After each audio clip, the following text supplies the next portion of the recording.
happy Valentine's Day. I was unable to. Happy make it. Valentine's Day. Yeah, Thank you, Brandy. Thank you. Happy Valentine's Day. So we are live. Oh, yeah. Mine a heart. I'm sweet enough already. It's true. Thank you. Live. Good morning, everyone. It is Wednesday, February 14th. For me, happy Valentine's Day. It's Economic Development, Housing, and General Affairs. This is, I want to say, our last big working day with the Be Home bill before it moves on to other pastures.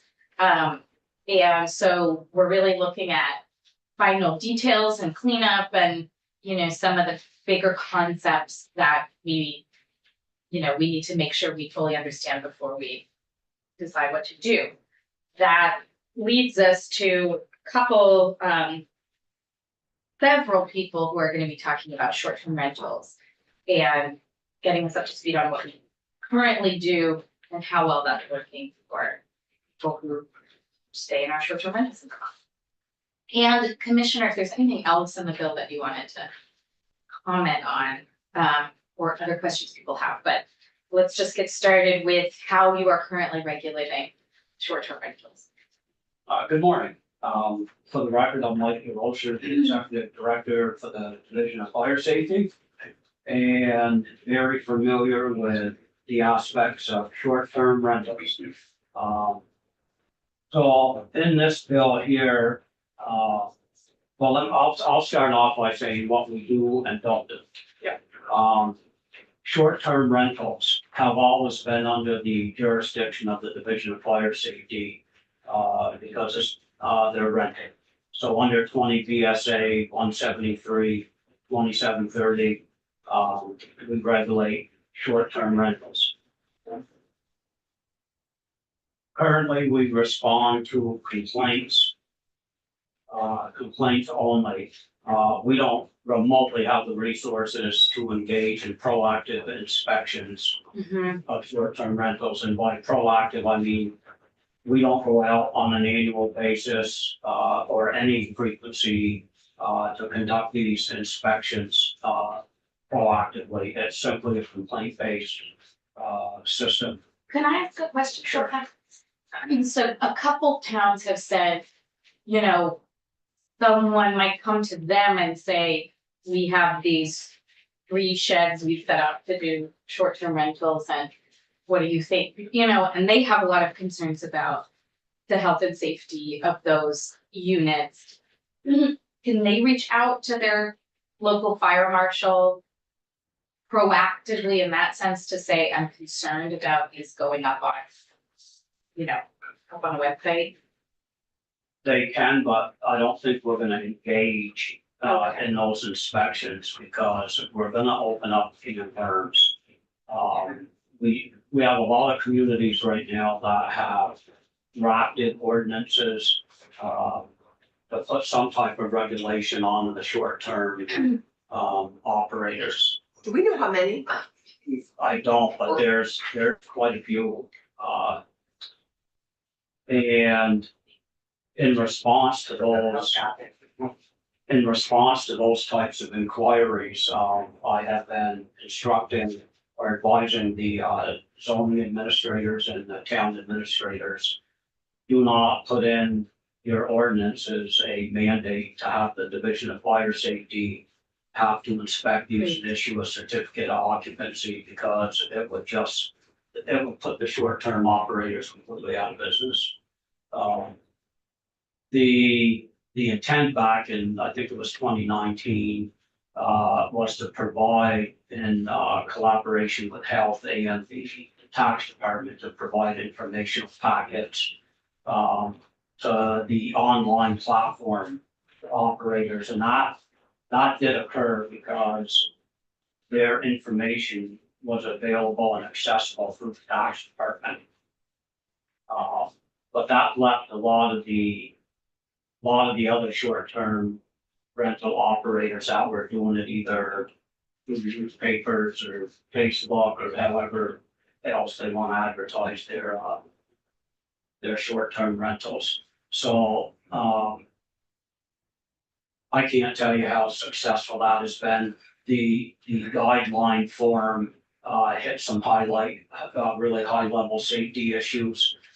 That form was supposed to be posted at the site. Each short-term rental is supposed to post Correct. who to be in touch with if there were some major health or safety issues. Correct. And so we did put down, our contact information on that form. And to be honest here, we receive very few complaints on short-term rentals. We just don't receive complaints. I think there's more chatter between neighbors, and locals. And I just don't think this stuff gets funneled up, to us in any, meaningful way. Well, just on that, may I ask, Yeah. do you think they're actually posted in all the short-term rentals? I mean, so there could either be, first of all, and this is a question for Julie probably, but do short-term rental owners know they need to post this? And if so, how many are actually posted? Because we have some anecdotal evidence from colleagues who've been in short-term rentals where there's nothing posted. Yeah, So one chicken and egg, if it's not posted, no one's gonna call you. correct. I mean, There, if there is an issue. yeah, I mean, I can't give you an honest answer on that. I honestly don't know how many of these operators post that certificate, in there. Some of them probably, do not post these.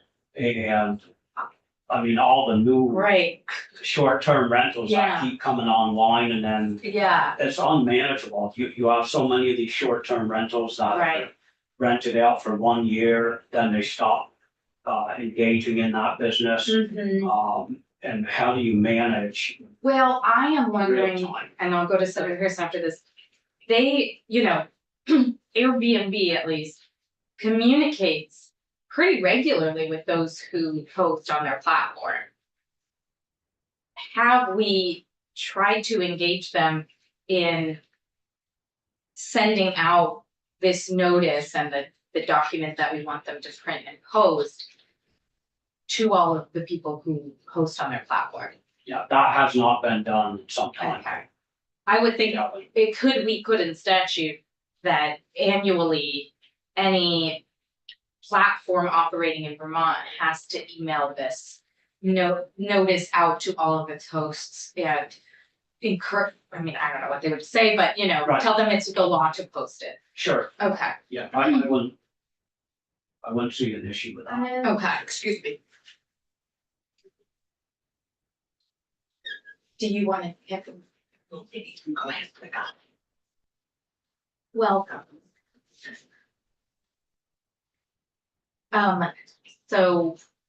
So you don't see an issue with that, that might help you. Yeah, I mean, Get I the, don't see any harm in that being done electronically. right, But the tax department has that information. I think the tax department distributed that information back in 2019 or 2020, whenever, the regulation information, right. like via a bulletin. Oh, okay, So Yeah. if these bigger platforms, but of course there are many short-term rentals that aren't part of bigger platforms, thank you. And for an organization like Julie's, which is for everybody, which is right. but it's member driven, so we'll But it's get to member that. driven. Yeah, But if information goes out to each renter when they book a short-term rental, attaching some of that information in case there's, I think sounds like the best way. well, either way, we need the nexus to get some cooperation from the platforms. Yeah. Or the hosts, which if we are not talking about those regulated platforms, I truly think we're not gonna be able to just reach people who book their place for 5 days randomly. Yeah. Now, I'm just wondering how much good all of this posting is doing. And the whole short-term rental thing is, it started out as college students and, you can sleep in my basement tonight for $3, that kind of thing. You're taking a risk when you do that. There's all kinds of things posted in motel rooms. I never read them. Do you ever read them? I didn't know them all. I mean, There's like binders. I mean, I read the if binders. there's something really If there's a problem, you Bad, read them.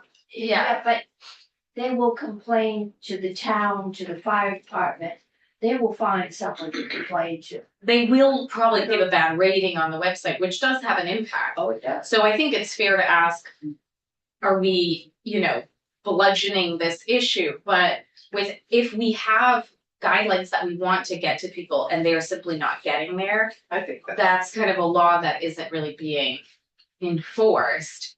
So the question is, do we want to make it more effective? And is there I think there's maybe a simple way to do that in statute. Yes. Senator Harrison, and I see Julie nodding. which is And nice. Yeah, can I, I think there I just are- wanna go yeah. back just a little bit, okay? Yeah. So, when a permanent, rental unit is established, I believe fire safety, or in some cases towns do go in for the initial inspection. Once something is created, there's an inspection. That would be a city or town that has code, that has. Correct. Yeah, Okay, so, right, so there So that's are just- plenty of people that turn their single family owner occupied homes into rental properties and we're not aware of it. Unless you're Burlington or, Correct. yeah, and Oh, that some- probably is the majority of the state. I Question I mean, think part of it is, if you post something, what are you gonna post? If you're gonna send something, what are you gonna send?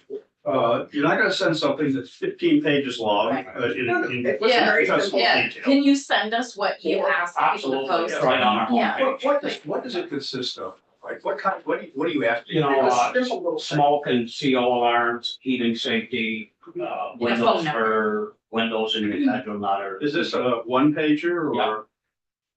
And then it has your phone number? Yeah. Okay. It's very Has our simple. webpage and that kind of stuff. Senator- Okay, so just a general comment. A lot of folks don't complain even when there is a problem.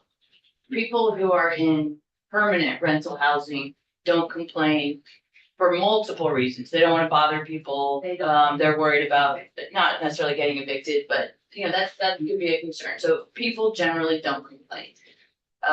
And even more generally, they don't complain in short-term rentals. And if you give someone a bad, rating, then that can come back on you as a renter or a user, too, because. It is Because anonymous they see until that. both people. Right, but Yes, you but then can't it's on even your really go record there probably. and so I think complaint driven has a lot of pitfalls.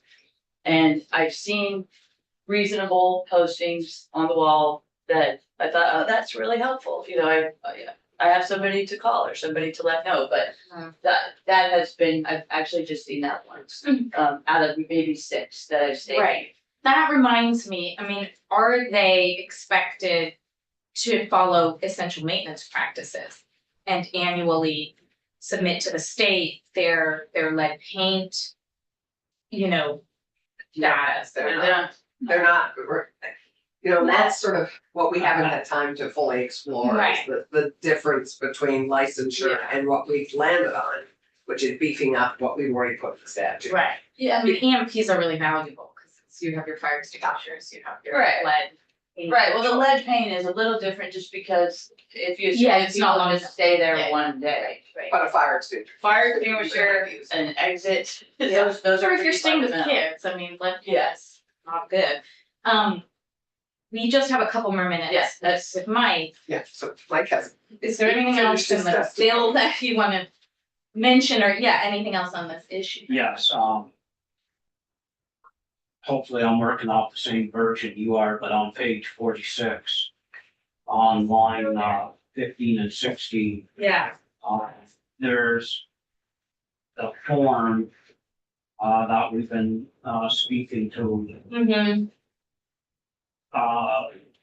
This was initially maintained by the operator. Mm-hmm. And now the change here is a short-term rental operator shall file the form with the department. But that being the health department.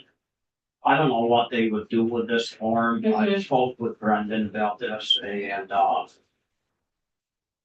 I'm recommending that be taken out of here because what are they gonna do with the form? There'll be thousands of them. Yeah, And then how does somebody request a copy of this? Who over there at the health department's even gonna manage this? right, it You would be know, a new bureaucracy, but Correct. and that you currently you would hold on to any complaints that were. Correct. So should that it simply be then directed to you or just? No, we don't want those forms. We don't want the forms either. There's just thousands of them. I don't even know what we would do with them. I But- honestly don't know what we. But you're okay with C on page 46 that says a renter of a short-term rental may file a complaint. That's already exists. Absolutely. And Yeah. so to go on to expand upon this a little bit, to justify the deletion of this would be, fire safety is working on a, data enhancement program. All our inspection reports are gonna be on a public facing portal.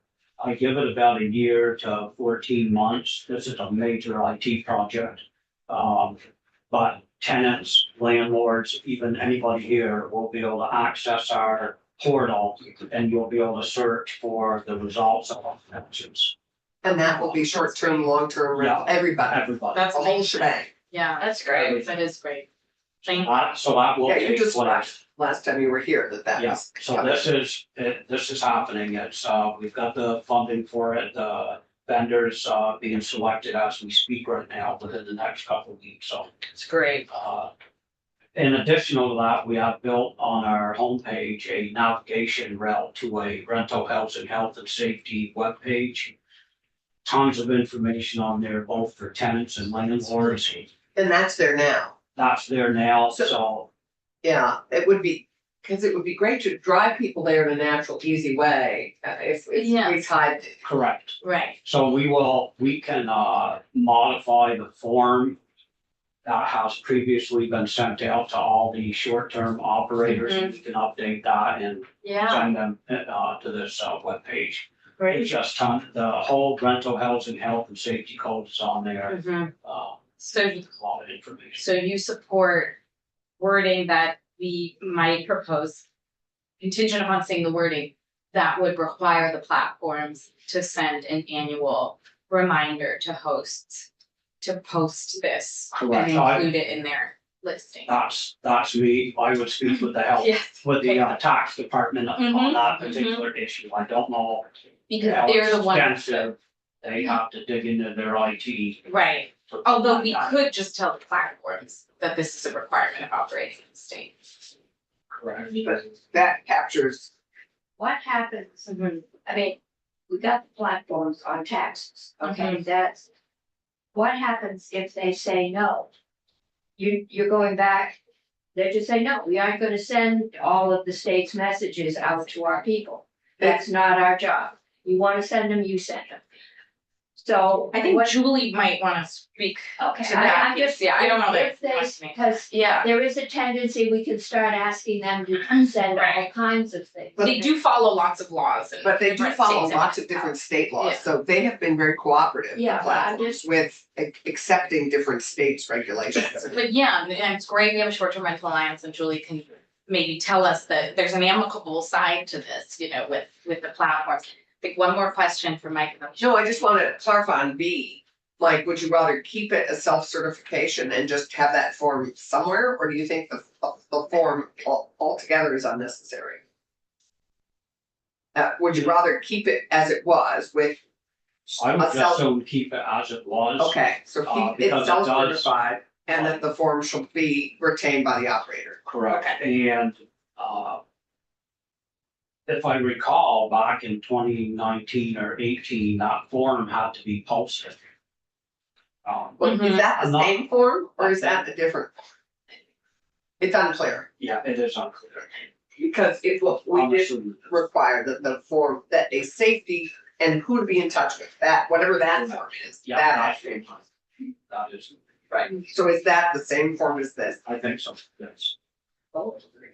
Let's make And- sure we know. Don't watch me. I mean, this is really, at the end of the day, this is really a public education issue. You can do all the forms you want, Right, but at the end of the day, Yeah. it's, and we do public education, but, it's, a lot of times we just simply don't have the bandwidth to cover all aspects of what we should be doing. Yeah. Well, but this new effort sounds really good. Yeah. Very appreciated to draw attention. Is, We should maybe, publicize it when it's ready and make sure people know. And the number of inspections you do, given that 12 jurisdictions do their own inspections and have their own rental registry and kind of manage this on their own. How many inspections do you do now, statewide? On all rentals? oh, I don't know. Email that. Average. Yeah, no, I'm just curious if you Yeah, do often. Yeah, I don't know. This new IT enhancement project's going to, I mean, this is why we're going down this road is we'll be able to tell you how many short-term rentals, how many long-term, what the violations are, all that stuff. So there's the data points that, we will include in this, IT enhancement project. It's gonna be pretty extensive. Thank you. Thank you, So, Director DeRocher. Thank you very Yeah. So I just want to draw people's attention to the witness list. We don't have, it's kind of free flowing, but we always somehow leave more columns with like 5 minutes, like really important things. So I don't want to do that again. So just everyone just be conscious of our 3 hour. Julie, please join us. Thank you. Nice to see you again. Thank you, everybody. I do have some words Mhm. prepared that I could Good, well, try to get through it. Just introduce yourself for the record and go through your prepared. Okay, for the record, my name is Julie Marks. I am the executive director of the Vermont Short-Term Rental Alliance, we call VSTRA. We are a business association for vacation rental, the vacation rental community of Vermont. So we're not a direct booking site. I'm here on behalf of our members who are homeowners who have chosen to share their homes with visitors and our professional vacation rental managers who have built thriving businesses here in Vermont. My personal experience with vacation rentals began in 2018, since the founding of VSTRA in 2021. I have been professionally studying this industry from local and national perspectives, and served on the Government Affairs Committee for the National Association of Vacation Rentals since 2022. So I'm really appreciative of this opportunity to provide testimony on this bill as it pertains to short-term rentals. But I also wanted to take this opportunity before diving into the details, to share some updated information about our vacation rental community. So short-term rentals or vacation rentals, I will use that term interchangeably, are such a critical part to Vermont's economy, and our culture and our way of life. Many of our towns here were built by vacation homeowners, and many of our residents enjoy a snowbird lifestyle, because they can short-term rent their homes. And many of our local businesses rely on the visitor spending that comes in through vacation rental. That vacation rental capacity. And from the numbers we have, we've been able to estimate that short-term rental guests spent about $650 million at Vermont businesses in 2022. We all know that Vermont is a special place, and it attracts people who also recognize and respect that specialness, which explains why we see over 90% of vacation rentals being used by their owners every year. We do not see. Does that mean they're owner occupied in some capacity? It means they're being used by the owners. Our vacation rentals are primarily people who have a vacation home for the purpose of spending time in Vermont. So typically, And short-term rent when they're not here. Yeah, no, I understand. So, but that could be full-time residents. So do you have a breakdown of your of people who are full-time residents who rent their home, as you say, as a snowbird? Maybe for that 3 months they're in Florida. You mean it's their homestead? Yes, exactly. Versus second homeowners, think Woodstock, second homeowners who use their home but short-term rental it for the rest of the time. we have some insight into that, but it gets That would be really, helpful yeah. at some point. Yeah, I'll circle back to. Yeah, as we get to know this Yeah. world better. Yeah. But most of our members, who aren't lucky enough to live here full time, when they tell me their stories, they are describing their Vermont property as their dream home. And it's, they're typically coming here over and over again. They deeply care about the community. And for many, it's part of a longer term plan that they have for their family to eventually come to Vermont. As a resident. So providing a short-term rental offers opportunities to homeowners across all age and income brackets, from young first-time home buyers to retirees who are aging in place. We know that more than half of Vermont short-term rental operators are in or nearing retirement. And the availability of short-term rentals That's directly. right, can you, so just, that was like a statistic thing. Yeah, So, go on that one again. yeah, more than half of short-term rental owners are in or nearing retirement age. Okay, so you kind of had age brackets. Yeah. Yes, yeah, more specifically, it's, the last polling we did was 55% are 55 years or older. Mhm. It's a catchy. Yeah. Easy to remember. Yeah. Do you have data on how many people represent and how many short-term rentals there are? Yes, we do know how many active listings there are. There's a lot of caveat into what that tells us and what it doesn't tell Yeah. us. But they're like 17,000 at the moment, I think, roughly. Last I checked, it was closer to 13,000. But again, that includes owner occupied, that Yeah. includes seasonal, that includes Right. like, And you have how many members? we have close to 300 members. That's great. And we're representing how many short-term rentals? Well, that gets a little bit more complicated because we also represent the vacation rental management companies Mm. who manage homes on behalf of their homeowner clients. So, for instance, some of the larger companies in Stowe Country Homes, Stowe Resorts, they manage, and in Killington, they manage hundreds of homes. But there are also that's a booming business for sole proprietors to get into individuals managing 5 to 10 homes. So we're seeing growth in that. So it's, yeah, we're still working on figuring that out from our membership perspective. In terms of the source for the number of homes, your 13,000 number, where do you get the information? Yeah, so we have relationships with several industry data providers that are independent. Couple of the company names are Lighthouse, eData Dashboard, Price Labs, AirDNA is what more uses the HFA. So those are our sources. AirDNA collects data a little bit differently than the analysts that we partner Where with. they pick up the independence is really what I'm really getting at, as opposed to those that are through Airbnb and similar kinds of organizations. Yes, so yes, essentially there's, if it's advertised on the internet, they can find it.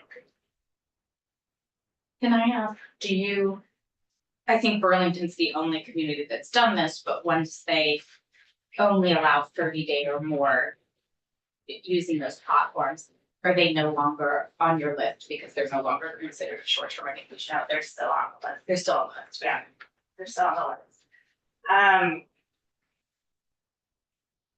Going back to the benefits. So short-term rentals directly benefit Vermont in several ways. One of them being that they generate revenue for the state. Last year, vacation rental reservations generated over $54 million in meals and rooms tax. $54 million of meals and room tax revenue came from vacation rentals last year. Secondly, short-term rentals supply a type of accommodation and temporary housing that is in increasingly high demand. We see about 80% of short-term rentals also being used as monthly rental options around the state. So they have been supplying furnished rentals for broadband installers, for emergency response workers after the flood, for visiting doctors, nurses, professors, remote workers who come on an extended stay, and many of the new residents who are here actively building their homes and waiting for that construction. Or looking for a Or home. looking for a home. Exactly. So the majority, when we're thinking about a short-term rental activity, the majority of short-term rentals, or short-term rental owners are using their home for personal use, are offering a medium-term rental, right, and offering and generating meals rooms tax through their short-term rental all in the same year. Exactly. So this trifecta of use is what makes this activity very unique and dissimilar from an established lodging. Right. And I think that makes it so hard when we try to define a property as a short-term rental. Right. Because you could rent for a graduation for a weekend or 3 months for, you know, a nurse. So Right. it's just a really big challenge to try and define a property Right. that way. So that brings me to the bill. I guess starting with page 43. Just very briefly on the general rental registry, because there is overlap with our members and the use of their properties as that medium term that pushes them into that landlord bracket at 30 days. I just wanted to highlight a little concern with line 14, guys, if my lines are so lined up with. S311. Yeah, 311. Are you on page 43? Yeah, page 43, that a member of the public can request a sort of a spreadsheet containing the name of the landlord, their phone number, email, and mailing address. It's page 43 at the bottom. It's Okay. it's that, so we are in a we are in a process big of- conversation about the confidentiality if we include contact information, Yeah. et cetera. So I would just say that in previous bills that have been introduced around the rental registry, that language was focused more on that government agencies and groups that access that data on the Yeah. request, not just any. yes, that's the direction. So page 45, under the short-term rental safety regulation, line 9 through 12 reads that rules shall require that an establishment or short-term rental be constructed, maintained, and operated with strict regard for the health of employees and the public. So my two comments there are, first, there are no on-site employees at a short-term rental. And there are no areas that are open to the public at a short-term Sorry, rental. which page you on? It's lines 15 through 17 Oh, for us, okay. but that's probably just because you have a little copy. So what section? 45. 45, page, section 40. Section 40. Okay. Last three Yeah. lines. Yep, got it. Yeah, So that particular sentence, short-term rental, this is the one that basically says if they're sick, they shouldn't come to work kind of thing. And it's hard to apply to a short-term rental. Senator Cummings. yeah. I was just, frequently motels advertise on short-term rental platforms. And they would have employees. Yes. I don't know how they're classified. They are short-term, but they are in or regulated. I think they're lodging established. Yes, But they're they do allowed much They do to. advertise. Yeah, But- yeah. Yeah. But if they don't have full-time employees, then it wouldn't apply. I mean, Well, I guess that's what I wanted to point out is that the short-term rental, so that as we mentioned earlier, short-term rental is a type of rental activity, it's not a type of property. And that putting short-term rentals into the lodging rulemaking Right. doesn't really make sense. Right. So any rule that was developed there would have to be new rules developed that I was- are just specific. for Before we go to questions, I think one of the challenges that we'll need to talk to Letch Council about if we pursue this is we can't see what those general requirements are Right. in our copy of the bill. And I think they are about, condemning some. so Phil, as you've acknowledged and as we understand, short-term rentals are on one hand owner occupied businesses that have enabled many of our Vermonters to stay in their homes. It's also become a big business with multiple units owned by a big company. As you talked about in Stowe, they would have full-time. Sorry, excuse me, respectfully, they don't own those homes, they manage them on behalf of owners. But some of them also own some. No, we don't see that. We don't have evidence of that. You don't, you just have evidence of management of them. But even managing them must have some full-time employees. I mean, there are Yeah, there- full-time employees if you're managing 50 units. But they're not on the property where the short-term rental is occurring. Even if they're just there quickly to clean it and get it ready for the next person. That would be a cleaner, not a manager. But the manager It would be like employs a the cleaners. housekeeper. But one And that- assumes for 50 rent units, there's a full-time person there somewhere. Well, Anyway, it's. I think we've heard Yeah. the concern and I think we need to look at what we're asking of them before we decide I if agree. this should apply. The other aspect of this is similar to what Mr. DeRocher said about, Act 10 having already created rules for short-term rentals. And, you know, these, so whether or not this is duplicative or potentially in conflict with that would, you know, Yep. would be a Mhm. concern. Hey, Senator Cummings. Okay. And so moving to page 46. Just in general about the education materials and complaints, this has been an issue that's always boggled my mind, that yes, we created this form, but there's very little awareness around that it exists and that it's required.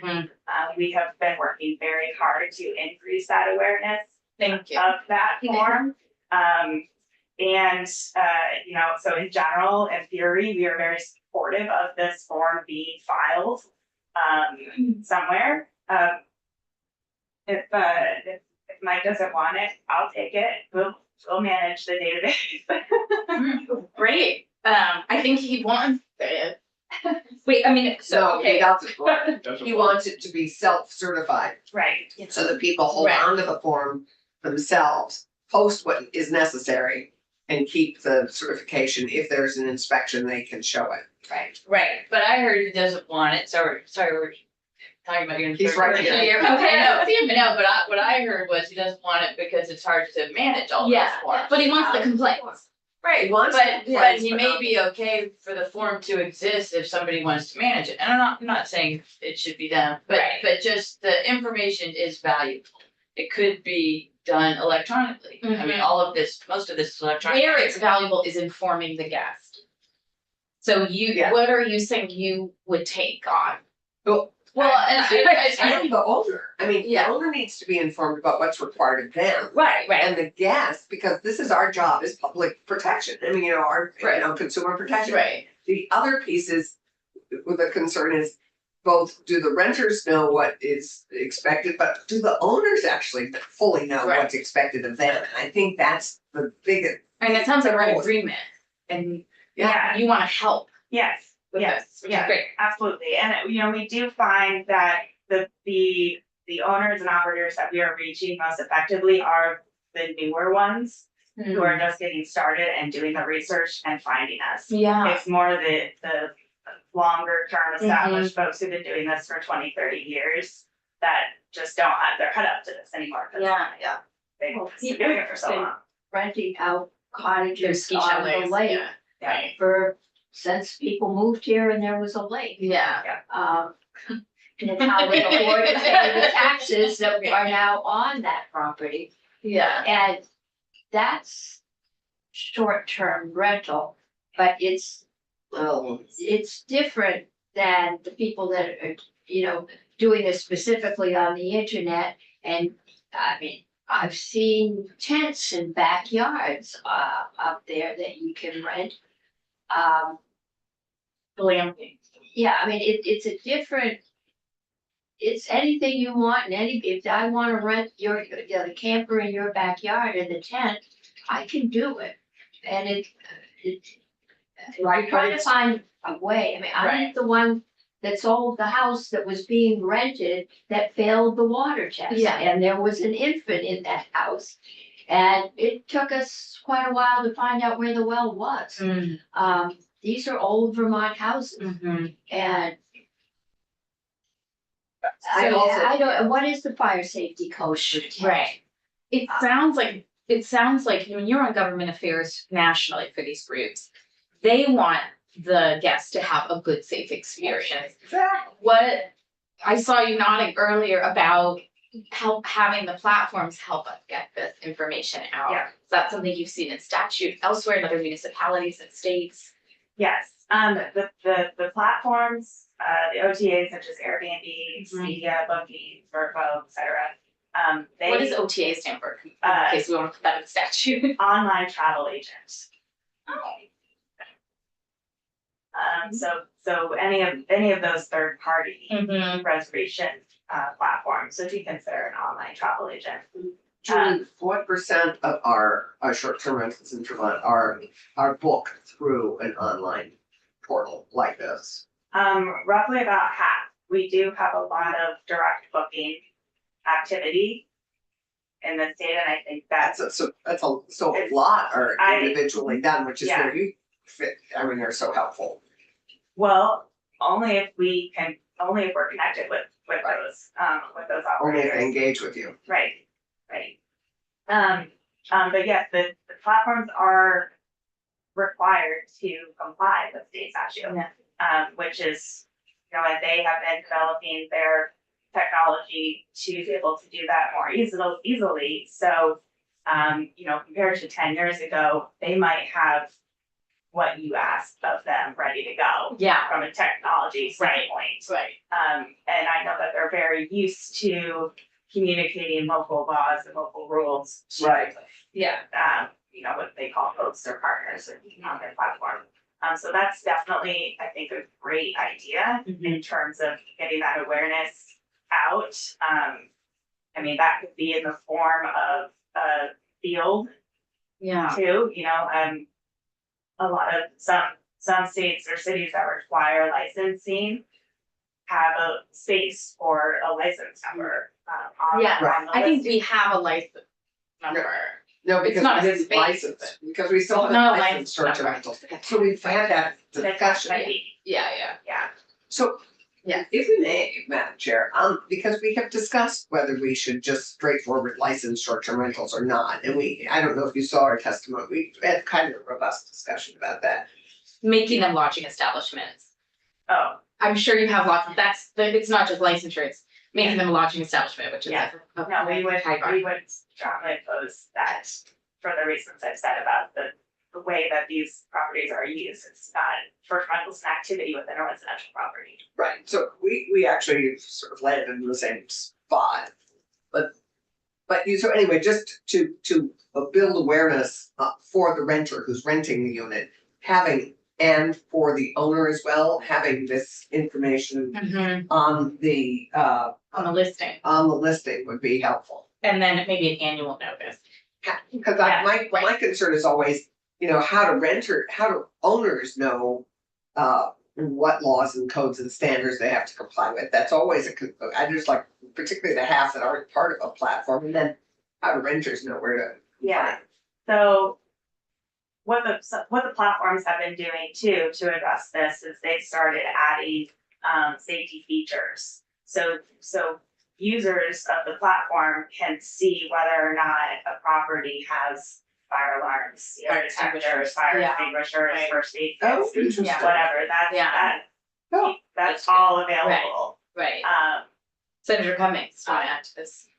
I'm coming up here from New York City. I never think about the quality of the water. You live in the city, the water's all a public system. I never think about a well and a septic system. If we're gonna suggest things, I would suggest that an owner have their water tested. Every year, you get a kit from the state, it's got a bottle, you run your water for X minutes to clean it out.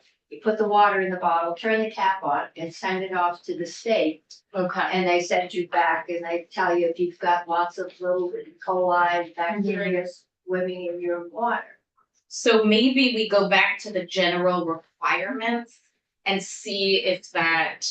Yeah, we do a lot with fire safety. Mhm. Fires are fairly rare, Right. but if you're drinking contaminated water, especially if you're not used to it, like Yeah. people that live here are, Right.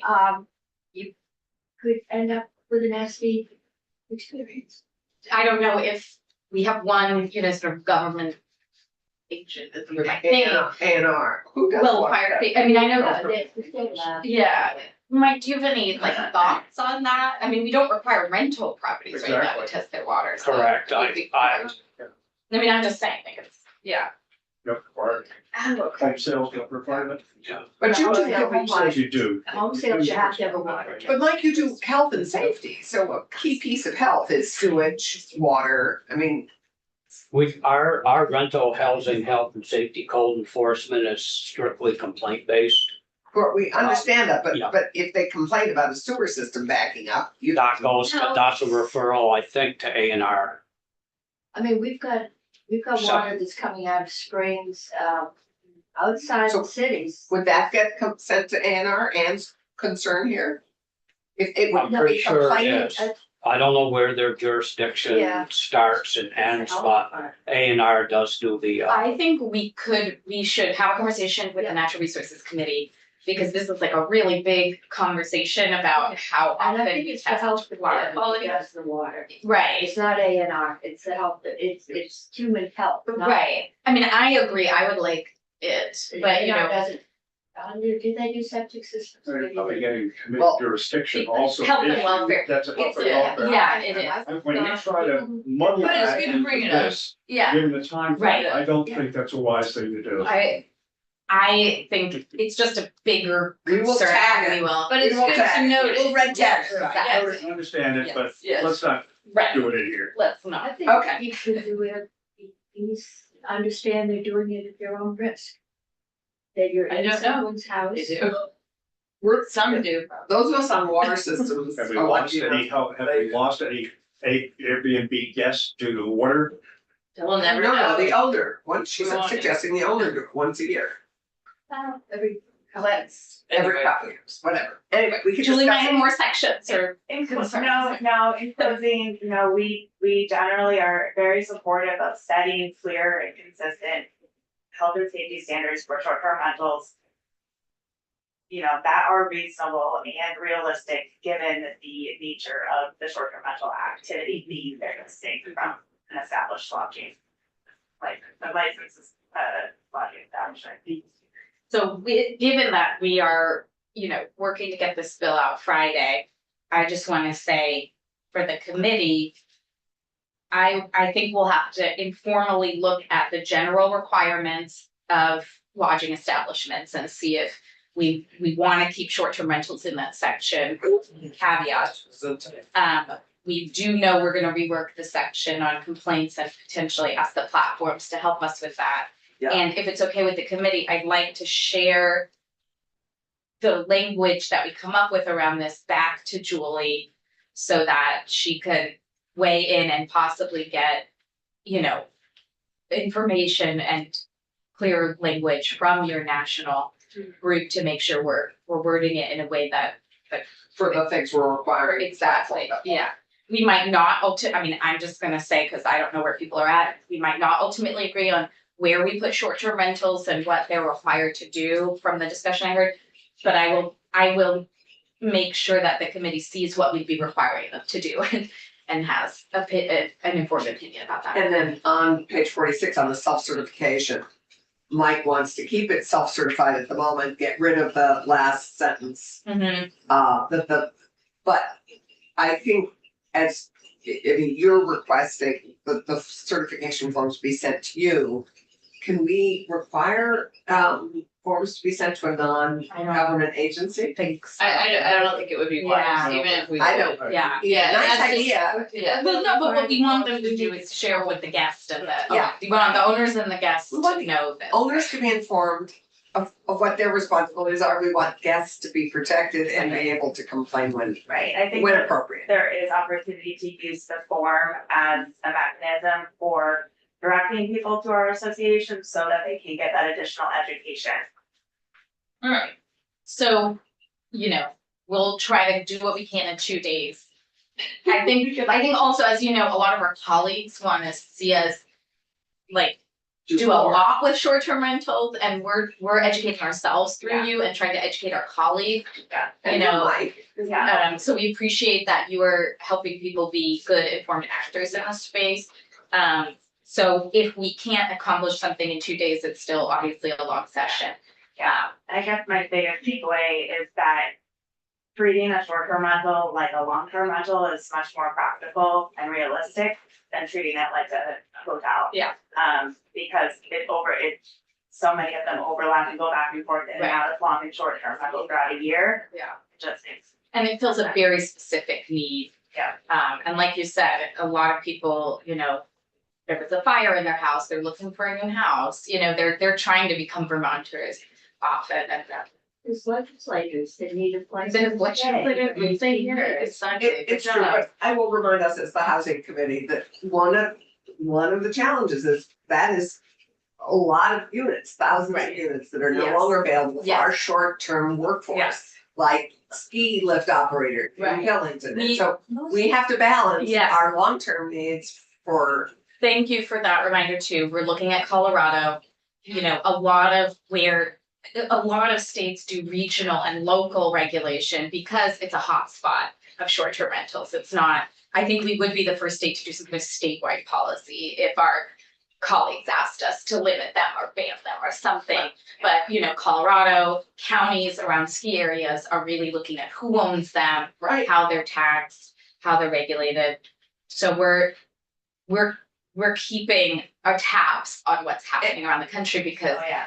they can, you know, balloon into a huge chunk of the housing market. And that Vacation. concerns us, as you know, because that's where we began. I mean, that concerns us a lot. So Yeah, and I'm not aware of Vermont having done an impact study on short-term rental and housing, short-term rentals and you know, housing, that's a good but- question. Who would do that? That's something we should have with Well, VH. We should more. have that conversation. Who would do that Yeah. impact? Because in my neck of the woods, it's really. More did do that. So So- more started to do that. Well, so, okay, Yeah. that's good, because we do have reports from Maine, from New Hampshire, and from Mhm. Canada who did this. And they have very consistent findings as as it relates to housing impact, essentially to say that when you try to impose bans, you don't see a change in the availability of long-term rentals, because these properties are not available for long-term use because they are Yes. sold and Well, one enjoyed thing by would their be helpful, owners. if there are copies of the reports available Yeah, already, I that think would we'd be like great. to see them, one. Yeah. And two, I think we'd like to see who did them. Yeah, oh, yeah, Mhm. absolutely. Because Yeah. that's what's critically important, is whether Right. the inherent bias. Right. Right, So- so their agency commission, yeah. Anecdotally, we do know that there are less longer term rentals available. I know in my neck of the woods, that's the case. I rode up on the chairlift this weekend with a woman from Nantucket. Very similar challenge. She said now their workforce, some of them are having to commute from other islands and from the mainland. Yeah. That, and from an environmental point of view, so it goes back to also what are we doing impact to our environment by these longer commutes of workforce that can't afford to live in their own community. So I think that's our job, is to balance the housing needs of our full-time residents.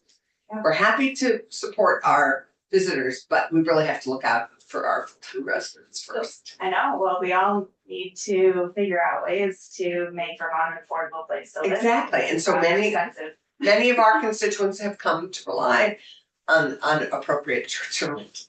And duplexes by right, when you talk to folks, let them make their single family home a duplex. And ADUs for people who want to. ADUs will all end up in the short term.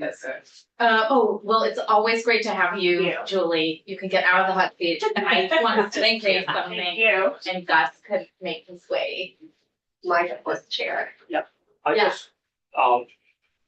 just wanted to mention what Julie mentioned about adding the short-term rentals to this chapter 4303 in rulemaking. I think the health department, right, they license rooming and lodging facilities. Yes, So I think this is really, to my own personal opinion, I'm not an attorney, but I think it's a problem putting short-term rentals into that particular lodging Right, which we chose, rulemaking thing Mhm. here, we right? chose not to do. And health, and the Department of Health did reach out to us about that. Did we email it to the whole committee? I can't remember. The health departments. Right, they did send a memo. So somewhere, responded. we did send one, We and send again, it to us. yeah, Okay, I email it again. It was the health department saying, we don't have time to come in, but please, please don't do this. Right, Yeah, Because they're so not, I think yeah. from a statewide point of view, we have enabled every town to create their own ordinance. That was great when we did it all those years ago. Now, so many of those towns are saying, this is Right. this is a pain, we Yeah. want you to regulate short-term rentals. And I think we're sort of figuring out where we're landing. So just, I think to remind us, I think we all learned and agreed that section 40 is a departure from the work we just asked health and fire safety to do to create rulemaking and put it in fire safety. So the whole section would negate all of the work that they've been doing. thank you. Yeah. Hi, Gus. Good morning, Madam Chair. Good morning. So for the record, Gus Seal, Director for the Vermont Housing and Conservation Board. I understand you want Thank you, to Mike. come in and talk about Act 250 mitigation. Is that correct this morning? Good question. I've written VHCB down in different places. I think you could start by talking about the bill as it's sort of in front of you if you feel comfortable, or the Act 250 components. As you may know, today, one of the big decisions we have to make is if we feel there's critical value to setting guardrails around the tiered mapping process and defining in some way tiers 1A, B, et cetera, for the future, or letting that work continue with stakeholders and being very light touch on those tier definitions. So I'll get to that. I'll just say very briefly, thank you for the good work you've been doing this bill. You know, when I testified in front of the joint committees, I said, please help increase density, please figure out how to shorten fields processes. And I've said on other occasions, please figure out how to raise revenue so we can build more housing. And so Done those on it. things. It's not a lot of revenue, but we are gonna have Chris Donnelly in and have a budget. Better than conversation. it's a step. It's, you know, and what the state will have to talk about how many steps to take to fill the gap as we lose federal resources and big surpluses. But I really appreciate the work that's being done. So in general, very supportive of the efforts that are being made here. But I have not read the bill line by line, so I'm not gonna, nor have I discussed it. The ag soil thing was the other thing. Yes, but I was told to come in to talk about Act 250 Yes. mitigation and Yes. soil mitigation. I Right. think this is an issue that I understand Senator Starr raised. So Basically, he said, talk to Gus about it, that's all I know. So I'm gonna, knowing you're a little behind schedule, I'm gonna try to give you a 2-minute history of Act 250 mitigation under criteria 9B. Can I pause you and say, we're not behind schedule in the sense that we have this 3 hours, we have 7 witnesses, Okay, but if someone does have a time constraint that I'm not aware of, please send me a note.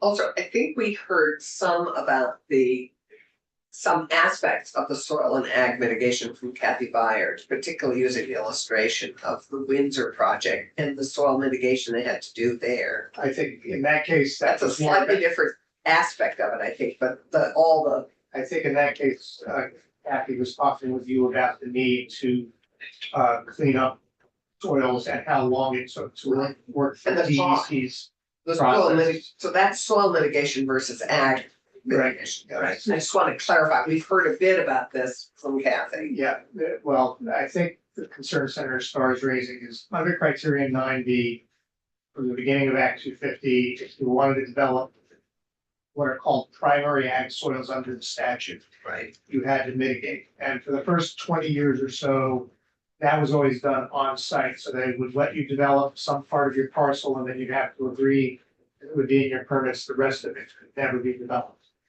And what that led to was what some people called stranded parcels, where the grass was being cut, but agriculture was not happening. So, and just to be clear about our role in this, we work with the Agency of Agriculture, but around in the early 1990s, a Franklin County developer named Phil Grimodi went into Act 250 and he said, how about instead of mitigating on site, you let me develop more densely and I'll pay a fee because you want to conserve other farmland in Franklin County. I love the stories with the names, so you know where it's not. Yeah, that's what happens when you stay around so Right. long, if you can remember something. Or at least you think you remember them. So this was Phil Gerbodi's idea, not VHC's. And the environmental board said, let's give that a try, and began to collect fees, develop a schedule for that. The ag agency is actually has party status, not VHCB, so they're always reviewing developments from the perspective of should primary ag sort of be developed, should they be mitigated, and should there be a mitigation plan? Around in the early 2000s, I think in 2001, this was codified statute, that this was part of the program rather than just a decision the environmental board would make. And under that codification, the agency was allowed to get some of the funding in order to support their review of Act 250 applications. So they fund a full-time equivalent position and other costs. And then we had received around $8 million over the 20 years of that since the project, since this was codified. Since Phil proposed this. Well, since it was codified, which was about a decade after. So it was just a matter of the first 10 years or so, the decision of the environmental board. Sort of like cap and trade for prime ag service. That's one way to think. Yeah. I guess. It's like, well, Um, do this, and I- So we've invested those dollars along with state dollars that are appropriated to us and funding for the Natural Resource Conservation Service, which provides matching funds for our development rights program in about 16,500 acres around the state. Over the last 5 years, it's produced about 325 to 350,000 a year for us to invest on top of the funding that the ag agency takes to review these things. So I think a year or two ago, and Charlie Baker may know specifically when there was a ratio in the bill, and that was changed for development areas and for affordable housing I projects. did that. And- The last two. And it was changed to 1-to-1 right, for those areas because the ratio outside is higher. Yeah. And again, all of that stuff gets negotiated not by VHCB. We're not at the table. We don't have party status to these things by the ag agency with the developers. Okay. So I think the concern that, there are probably two concerns that Senator Starr has expressed. And one is that over the next 2 years, through the Inflation Reduction Act, we're gonna have the opportunity, if we can match it, to bring in an extra $13 million from the state to buy development rights from farmers. And so that's a big number, and with the budget tightening, I'm sure it's concern about our ability to meet that match. And then what is gonna happen? I think because we don't know. Can I make sure I understand that? So $13 million. It goes to farmers to pay them to keep farming. And they can sell the development rights elsewhere, or it's sell to develop their farm. $13 million. There's currently a natural resource conservation service program that we get about $3 million a year from that matches state funds that we administer to buy development rights from farmers. So if I'm thinking about the work we've done in Charlotte, where there's been a lot of community effort. We have brought those dollars to the table to buy development rights from farmers. That's often, purchase of development rights is often something that reduces the cost of entry onto ag land by about Yes, 70%, sometimes more. So it's a great tool to help a young farmer get onto ag land, and that's happened right. quite a number of times. Okay, over so the it helps preserve It helps preserve the, with money from. It makes it cheaper for younger people to be able to get into farming, So so. we like And it. it's, so you Yeah. partner with Yale, with the with the raw. Vermont Land Trust on this, because their whole program of enabling younger farmers to get in, and they can't do it if the price of ag land keeps rising. And there's more money for this. And there Yeah. is gonna be, so what, while we Bobby's usually concerned. get 13, over 2 years, we usually get $3 million a year. There's gonna be an additional $13 million on top of that 3 million, and the question for That's exciting. you as policymakers is, can we come up with a match or not? Okay. Okay, so anything that would I'm sure from Senator Starr's perspective, reduce our ability to bring those federal funds in and help young people get into ownership would be a loss. So I hate to ask, but he serves on appropriations. None of us do. So what's he doing about that in an ag bill? Well, I can't tell you that. I can tell you we raised the issue when we were with him and with Senator Westman, when we were in the committee.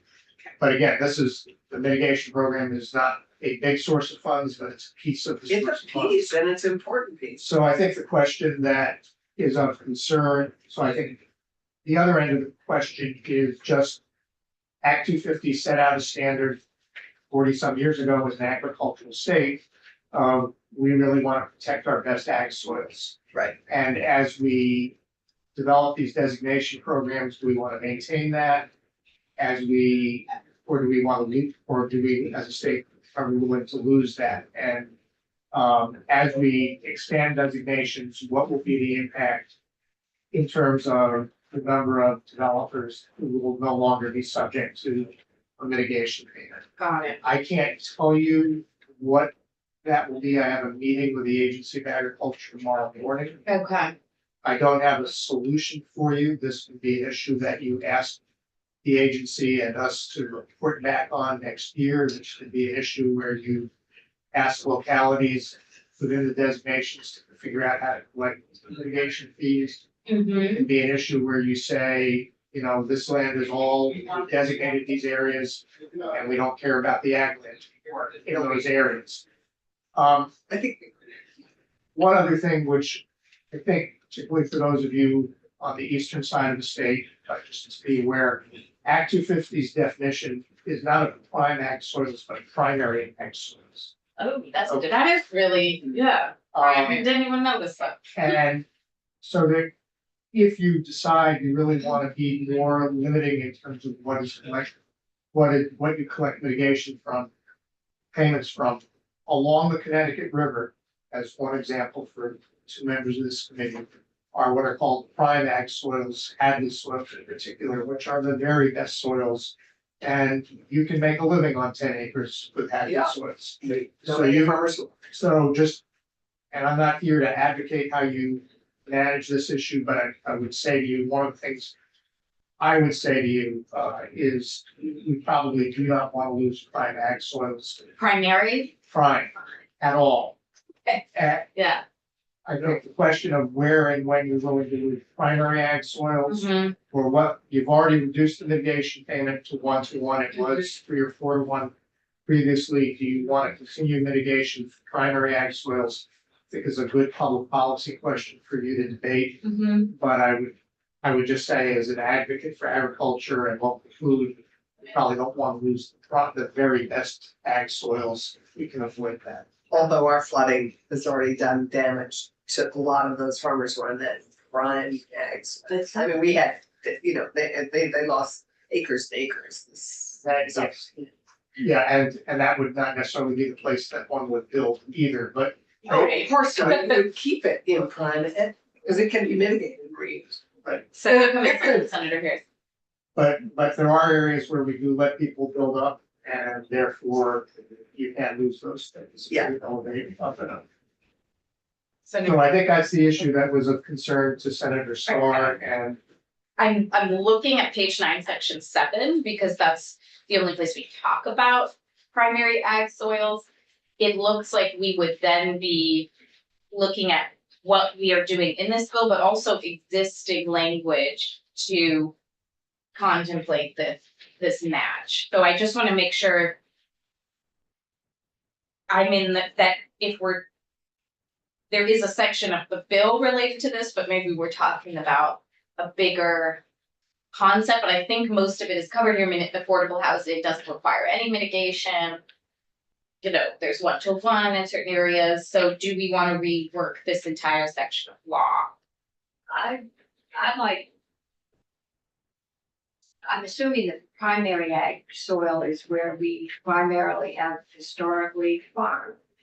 But prime ag soil is where you don't have to dump a whole lot of fertilizer on it to grow anything.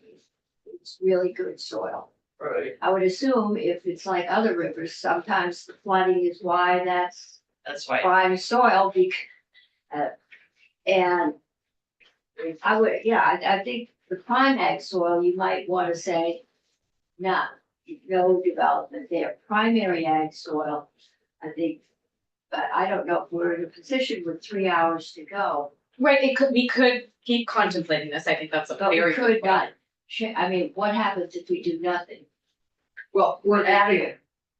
Well, that's, I guess there's a question of do we do nothing and like, The changes on the Removes- bottom yeah. of page 10. And- Well, I do wanna point out, I think it's still a significant change in the middle of page 9 Right. to 11, say 12. most of these development areas, period, whenever they were designated, are, what does it say? It's saying that they have a 1-to-1. I'm Yeah. thinking, I'm not I don't, sure about that. you know, if you wanna say housing and things can go on primary, affordable housing, primary ag soil, I would wanna say nothing should go on prime ag soil.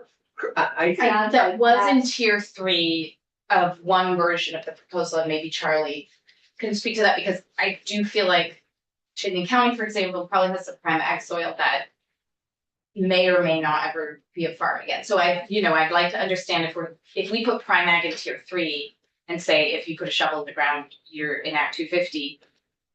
I don't know what that does. That's why we kind of took that definition out, because we were worried. I think I'd like to know. Yes. Because I always thought we wanted to protect our ag soil in case something bad ever happened and we needed to grow our own food. In which Right. case borscht would become Right. primary food I- for us. If it's now next to some other big development, I just don't even know what that But does, I you think know? we should know. Yeah, Well, I think that gets to the question of, Yeah. of why there's been a mitigation program. So yeah. I would just also say to you Yeah. that while there's clearly been the most mitigation payments from Chittenden County. And that means that the most mitigation payments have gone back into protecting farmland in places like Sherlock, where there's still Mhm. Yeah, active agriculture. So that's the dilemma that I think you're faced Right. with. So a detailed question and then just a comment or maybe a question. So who decides the fee?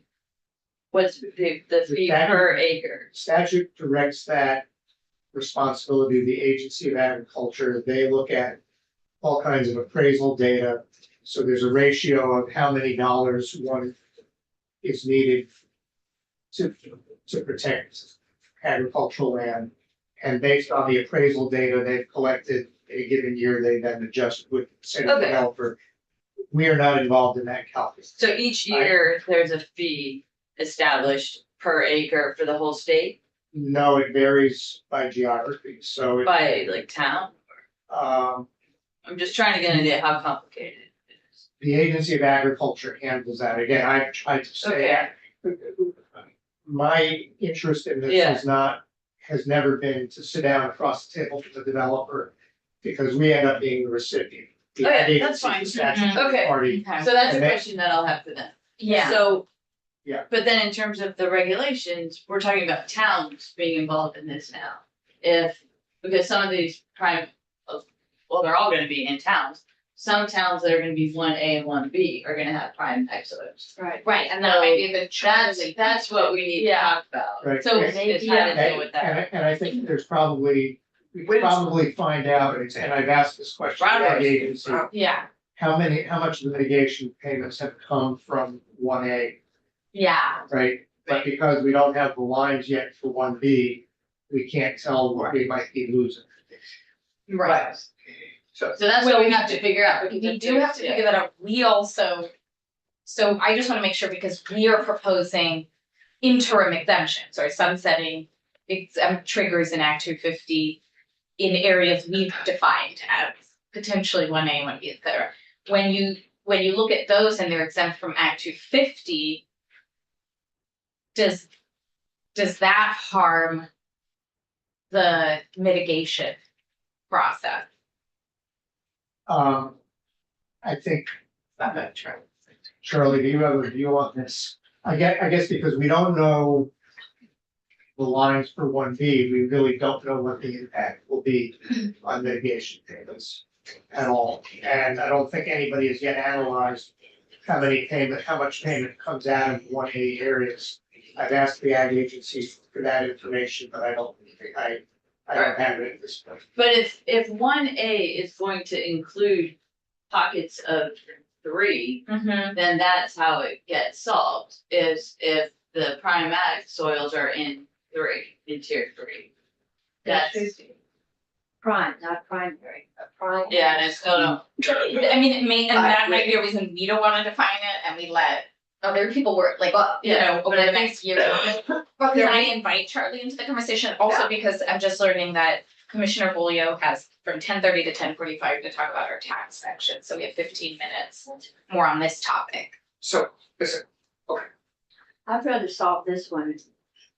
Do anything with tax, it's gonna come to That's- finance and it's three of us on there. Like a fee, you mean the mitigation fee? Yeah. Any fee, any tax, any Right. change is gonna So happen. let's let Charlie speak, but I think what's on the table is, do we Right. keep this section at all? Do we have 2 sections in it that expand the designated areas that do one-to-one and the proposal that I think came from the administration or the House was, or the House bill was a community wastewater system requires no mitigation. so So, it does require mitigation. well, in the bill, that's the proposal, right? It shall serve with, I don't. oh, no want- mitigation, right? So we can either take this whole section I out would and take keep it out. talking about it, but let's hear Charlie answer something. Let me explain also what this is. Yeah. We have a map of prime soil, I think of, yeah, we do, or the okay, state does. so why don't we just exclude all this interim stuff in prime ag soil? Not primarily, but prime. No, I hear your concern, but we also represent some towns that have conceivably where this would be appropriate for mitigation, where we have prime ag soils, possibly in some very developed towns like Windsor or Hartford or I Brattleboro. think we can assume Brattleboro. that prime ag soil is shot.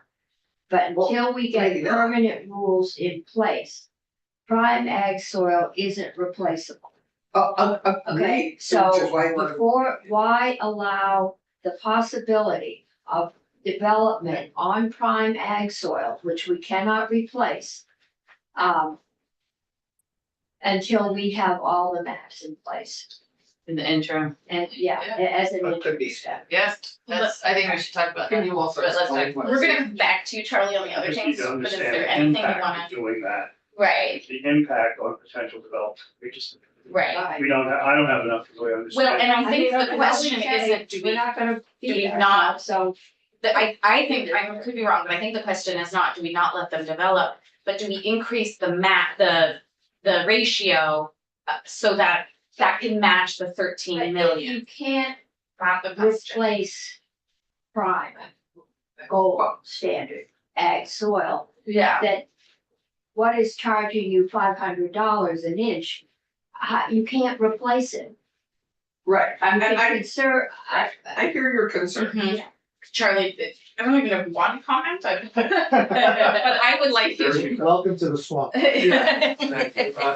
it's a very active fruit. For the record, Charlie Baker, the Vermont Association of Planning and Development Agencies. And I was gonna pull up a map showing you prime, which is, Gus pointed out, lots of it is along rivers, but it's sprinkled throughout the state. Mhm. So it is something to take a closer look at. I haven't looked at that issue specifically. And this issue of primary versus prime I don't know. is important. I don't know why they use such similar names, but Right. prime is the highest level. We're Primary is clear the on that. second level. There's a lot of primary ag soils. Right, and this Which is is primary. what Yeah. the language currently speaks to, that is in our cities and villages that are along rivers. I know I heard of one specific situation in Winooski, there's a property right on East Allen Street, it's right in their downtown with primary ag soils. The developer chose not to go through any development of it, not to provide any housing, it's a parking lot, because they didn't want to deal with Act 250. So the issue of primary Right, ag soil yeah. in our downtown villages is an issue, but I hear the point about The prime versus primary, yeah, I mean, all of Franklin County is probably primary ag soil, because we've been, but cows help develop prime ag soil until we start regulating manure, but that's not the same as soil where you put a seed in it, it grows. Primary agriculture in this state has been not vegetable farming, but cows, and before that it was sheep. Who ate everything, but, to me, prime soil should be preserved. Now, we can't take Winooski and Burlington, tear them down, and Montpelier. But if we know where the prime soil is now, at least in the interim, we shouldn't say you can put affordable housing. Okay, I have a proposal or a question. I literally see on page 9, in one sentence between lines 12 through 18. Essentially, they say, we want to, we want to preserve primary ag soils. We want to give the highest priority to prime ag soils. Did I just say that right? So preserving primary, giving huge priority to prime.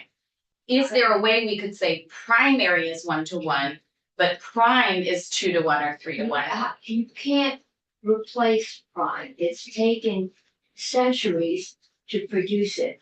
So, Right, Just. especially in an interim, right. I don't think we should allow development on prime ag soil until we have the whole final project and maps and we see what we're looking at. Would that be a departure from existing Yes. law? That's a more stringent, I think, protection for those prime ag soils and thank you for mentioning Franklin County. I just kind of scrolled up to the St. Albans is on mostly prime ag soils. Okay. So, this work may Saying we can't develop any of, did you just say the city of St. Albans? It looks like it. Yeah. or the towns. Because it's prime ag soil, would be a really big change. It would. Like right now. Okay. I mean, Would not be a welcome one. So, right, I mean, that's like, I don't know if we wanna depart from existing law, and that would That's be what a we're doing. huge I thing. know. And I Yeah. certainly don't think we should do it on the spur of the moment. Exactly, We've got a exactly. day to finish this bill. Yeah. It's too big a discussion. I would That is propose, fair. I would propose we consider taking this section out and letting this get resolved in the mapping. I think this is a really important mapping. I mean, what do you think Well, about that? I mean, we have all session, I could take this conversation, I feel more informed, I hope everyone does. We can take this to Senate Ag, and this could be a bigger discussion, but we take this section I'll out take now. this out right now. And not Someone else. change the existing. I would not change. Right, So we're not gonna loosen protection, Correct. but we're also not gonna increase protection. right now, right now, that is. in our bill that we're voting on Friday, That makes sense. but Bobby and I should talk, and anyone is welcome to Oh, yeah. noodle this. And I would like to understand it. Yeah, I suspect it's gonna end up in peer. I I also would like think to we need, understand, although I know we don't have enough information for me to be able to understand it, what the impact of taking this out is on the development of housing of the kind that we want and anticipate. I have no idea what the impact is. yes. I don't think this was gonna make that big of a difference because it's mostly the wastewater system. right. But I do, It's no let's- mitigation plan, and I don't agree with that, so I think. No, me too, but let's go back to Going Gus's proposal of a report back. Sounds very reasonable. Should this report back align with the land use mapping process? Would that happen naturally? Yes, I think you're. Well, Recover, okay. And I think the policy, if I can speak a little bit, I mean, right now we have 0.3% in these designation areas, right? 0.3% of the whole state to develop. is in designation areas. I think when we get done with this mapping, we're talking about 1A and 1B. And I don't know this for sure, Yeah. but my estimate is somewhere between 5, it might be inching upwards to 10. That would be if we had a lot of area in Right. 1B. Yes, But it is around our existing villages and cities. yeah, And so I think the policy question is like, is it okay to give up some of those resources in that small percentage of the state in an effort to better preserve them elsewhere in the state? Right, that's gonna be what. we Right, wrestle with. right. and if they're prime, is it important that we add a premium to developing there, but allow that to purchase more prime ag soil outside of those really core development areas? That seems to be the question on the table. It is bigger than this section. It's a big question. So if or report back, which can't be a study, but can be a report back, might be appropriate because we aren't always talking to ag. And this is just outside of our scope. I'm glad that Bobby brought it to. But it sounds like we want this to be a bigger conversation. And for now, we're not lowering the mitigation standard by including this section. Yes. Thank you. You still have a few minutes, Commissioner. We have you at 10:30 unless it. He hasn't answered your big question about tiers. We discussed his Act 250 question. Oh, Thank you. That's why I'm here. our big question of the day is do we need to be more specific of giving guidance to the stakeholders to go back and define the tiers? Or do we just leave that process alone and not define it further? I don't have an opinion about, I don't feel like I'm educated enough to give you a strong opinion about Yeah. it today. I feel like when Gus has an opinion, he gets. Yeah, I'm usually not shy. about We my hear opinion, so I'm We curious. Yeah.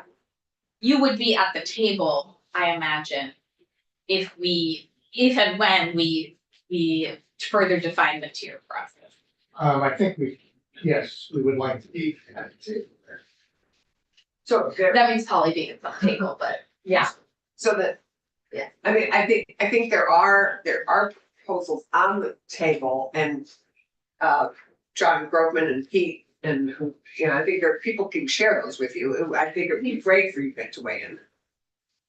Well, I mean, well, I think we'd appreciate it.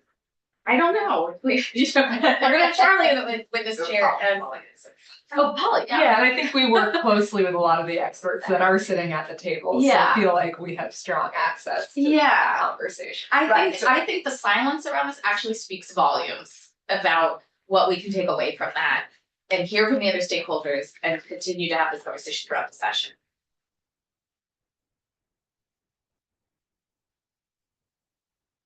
That's silent. Yeah, it's good. I'm not sure that's silent. I thought okay.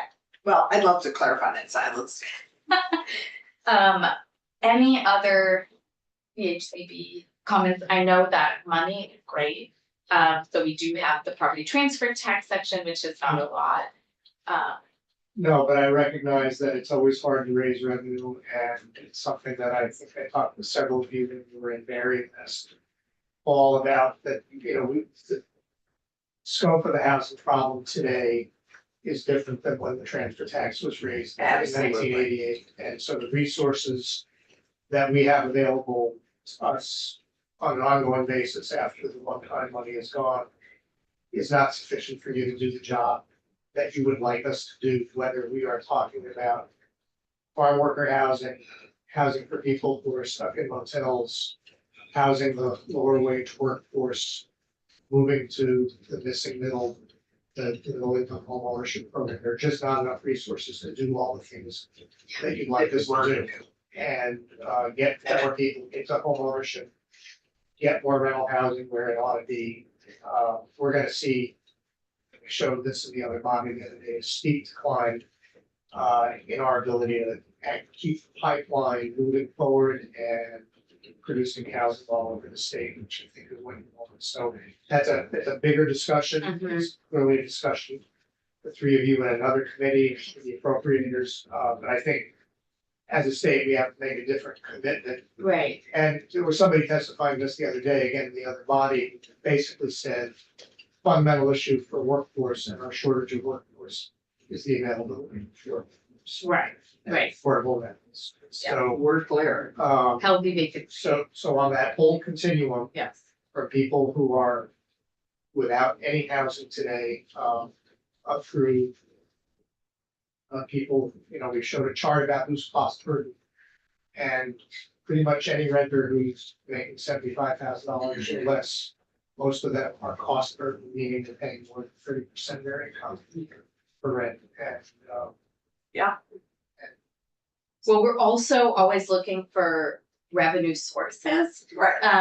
And, people have heard me say various comments on that, but the more that we start by aligning those revenue sources with our intended desire to fund housing, the better. You know, I think when people put things out and say the general fund really needs it, it just doesn't capture the imagination of Vermonters quite the same way as if we all rally around revenue sources that resonate with Vermonters as related to housing.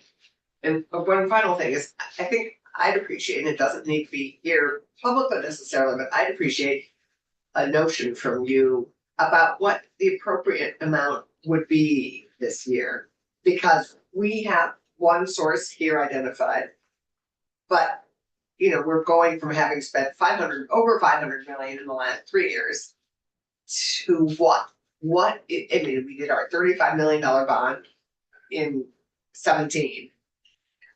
What is the appropriate amount we should be trying to find this year? Because I'm not sure you've actually said that to us. And we're slouching towards Bethlehem on this, Right. but we're only a little partially way there. So you don't need an answer now, because I know we need to go to Craig, but I'd like Well, an answer on that, because I don't think I actually know. what I will say to you is that we have enough pipeline, and my colleagues at Housing Finance Agency have enough pipeline that we could invest in $125 million in the coming year and get it out the door. So 125. About the same amount to buy down the tax rates. And thought that was so that would continue the middle income home ownership program. It would continue and it would not meet the entire pipeline of opportunity that's in front of VHCD today, but it would maximize the use of 4% low income housing tax credit. The rates we've been using it. What is different from 2017 to today, and it doesn't matter whether you're looking at affordable housing development or market rate development, is that it is about twice as expensive to build today. Absolutely. And you're seeing it, Yeah. you've seen it in the property transfer tax receipts, but you're seeing it at the cost of any new construction, whether it's a market home or affordable home. I'm just talking with somebody who's working on the flood recovery the other day, who's building 1,700 square foot home in Island Pond at a cost of about $500,000. That's not a luxury home. That's not a home, she said, with granite countertops. So it's a very different market. We can break down at a different time where the various cost drivers, but it's in the materials, it's in the labor. The materials have shot up so much in the last 3 years. It's in the availability of labor and workforce. I hope that answers your question. That does, thank you. Thanks, Gus. We'll leave it there. I like Hear you. 125, I can get And my we're head gonna around that. continue to have a fun discussion. I go higher to add in more dollars for DHEC. That was talking about VHCD and Right, we love you. VHFA. Yeah, Gus, I mean, as long as the cost of materials remains high. That started with COVID and it was supply chain. How much of those raw materials now are coming from China? And is there anything we could do domestically to control some of those? We do have a lot of trees. Big current. One of the things that's going to hit us in terms of cost is the provisions of the Build America, Buy America. And, I don't know for sure, but I think even when it's our wood that's going into our homes, it's probably being milled in Canada. Yeah, I was gonna say, it's being processed. So for Build America, Buy America is gonna actually increase our costs, at least in the short term, not decrease them. And there are some things we can still, will it ultimately mean more production in this country? I certainly hope so. I think I recently heard, can't remember whether it was air source heat pumps that a big plant was getting built in Texas or something like that, but that's a long-term answer to strengthen our economy, not a short-term answer to lower housing costs or construction input costs. So copper hasn't become cheaper. I remember when pipes and wires were being stolen out of houses. PVC went up. Right. that, Inflation is killing us. yeah, then So let's end there. I want to remind us of our goal to not shortchange Maura for the third time by giving her 5 minutes at the end. We have the commissioner, and commissioner, you've obviously had some very specific conversations.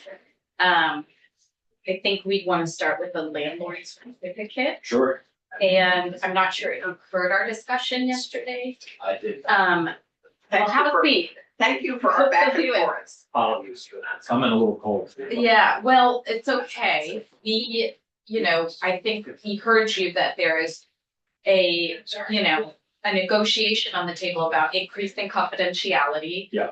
And at the same time, trying to seek information that helps us in an aggregate sense. Yep. To understand the housing market and how Vermonters are faring. So the proposal that we've discussed, and it hasn't been agreed on, but the proposal I'd like to put to you is we would add one more field. Okay. That is a gross monthly rent per address. And make the entire landlord certificate confidential to Vermont Emergency Management and those conducting housing needs assessment. So, for the record, Craig Foley, Tax Commissioner, a quick question, one more field in addition to what was in the prior draft? Or one Yes. more field? Mhm. Okay. Yeah, so still with the additional pieces we've added. Yeah, Already, but with the clarity that this is only shared. And not even necessarily in the state of emergency, because obviously we're doing a housing assessment, not in the state of emergency.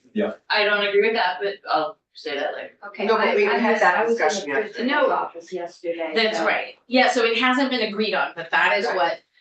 That I- we're going to make it confidential Mhm. with the tax department. Yeah. Except for emergency management and the Vermont Housing Survey. It's DHCD and VHFA currently, but Maura might speak to this later.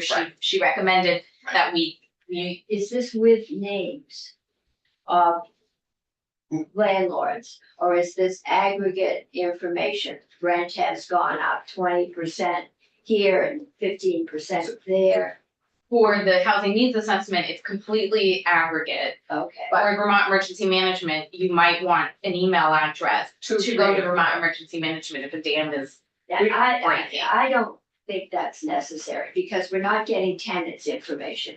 In an emergency, what you wanna know is who's in what apartment and who do I need to account for? Mhm. And that turns over so often, that even Barry says they can't do it. Right, but that's not just what we talked about. We talked about Vermont Emergency Management being able to also have access to 2, 3, and 4 fields. And so that they could be in touch with landlords to take displaced people and find out if we can move them to places, not just for who's impacted, but for where we could. Senator Cummings is our ultimate keeper of the public trust around tax information in the legislature. Let's let the commissioner respond to this idea. And then we'll discuss. so, yeah, thank you. I'll start by saying at a high level, I appreciate that move to make it confidential again. I'm always concerned about adding additional things that don't matter for tax administration, right? Mhm. So I'm sort of looking at this as a trade-off. I think that the fact that it's public today Yeah. undermines tax administration a bit. And so I Right. appreciate that move for Right. confidentiality, and I'm recognizing that there may be a worthwhile trade to collect some fields that don't have value Mhm. for what my department does. Right. I would certainly say, the fields that were on the prior draft, I would accept. I would also accept fewer, if the committee is not interested in adding more items. I appreciate the move away from the net rent that backs out the utilities. I think that's complicated. Mhm. I think that takes more time. I think that would reduce the number of certificates that we get. Mhm. It's not fully solved by moving to gross rent. I still don't love it, but They are supposed to give that information to you in their if it's rental. subsidized, if it's a subsidized unit. If it's not a subsidized unit, we do not collect any rent paid information today on the certificates. And- Oh, no, sorry, not on the certificate, but in their general tax return, they are telling you how much rental income they make. Well, it's Correct, income. but it's, yeah, it's income. It's in. So Right. it's not, and part of the challenge of that, right, like if it switches and the rent went up mid-year, we're gonna get calls about how to do that, how to back into the number. We, It's not I don't, impossible, yeah, I but mean, we wouldn't want to go into that level of detail, this would be so, in an aggregate sense, we know if rents per unit are increasing or staying the same so in a given year for I VHFA's don't think purposes. that, can we get that from HUD, median rent? No, only for affordable things. The housing assessment is key for us and for the basic needs budget. For a lot of our work, policy work, we need to know where rents are around the state.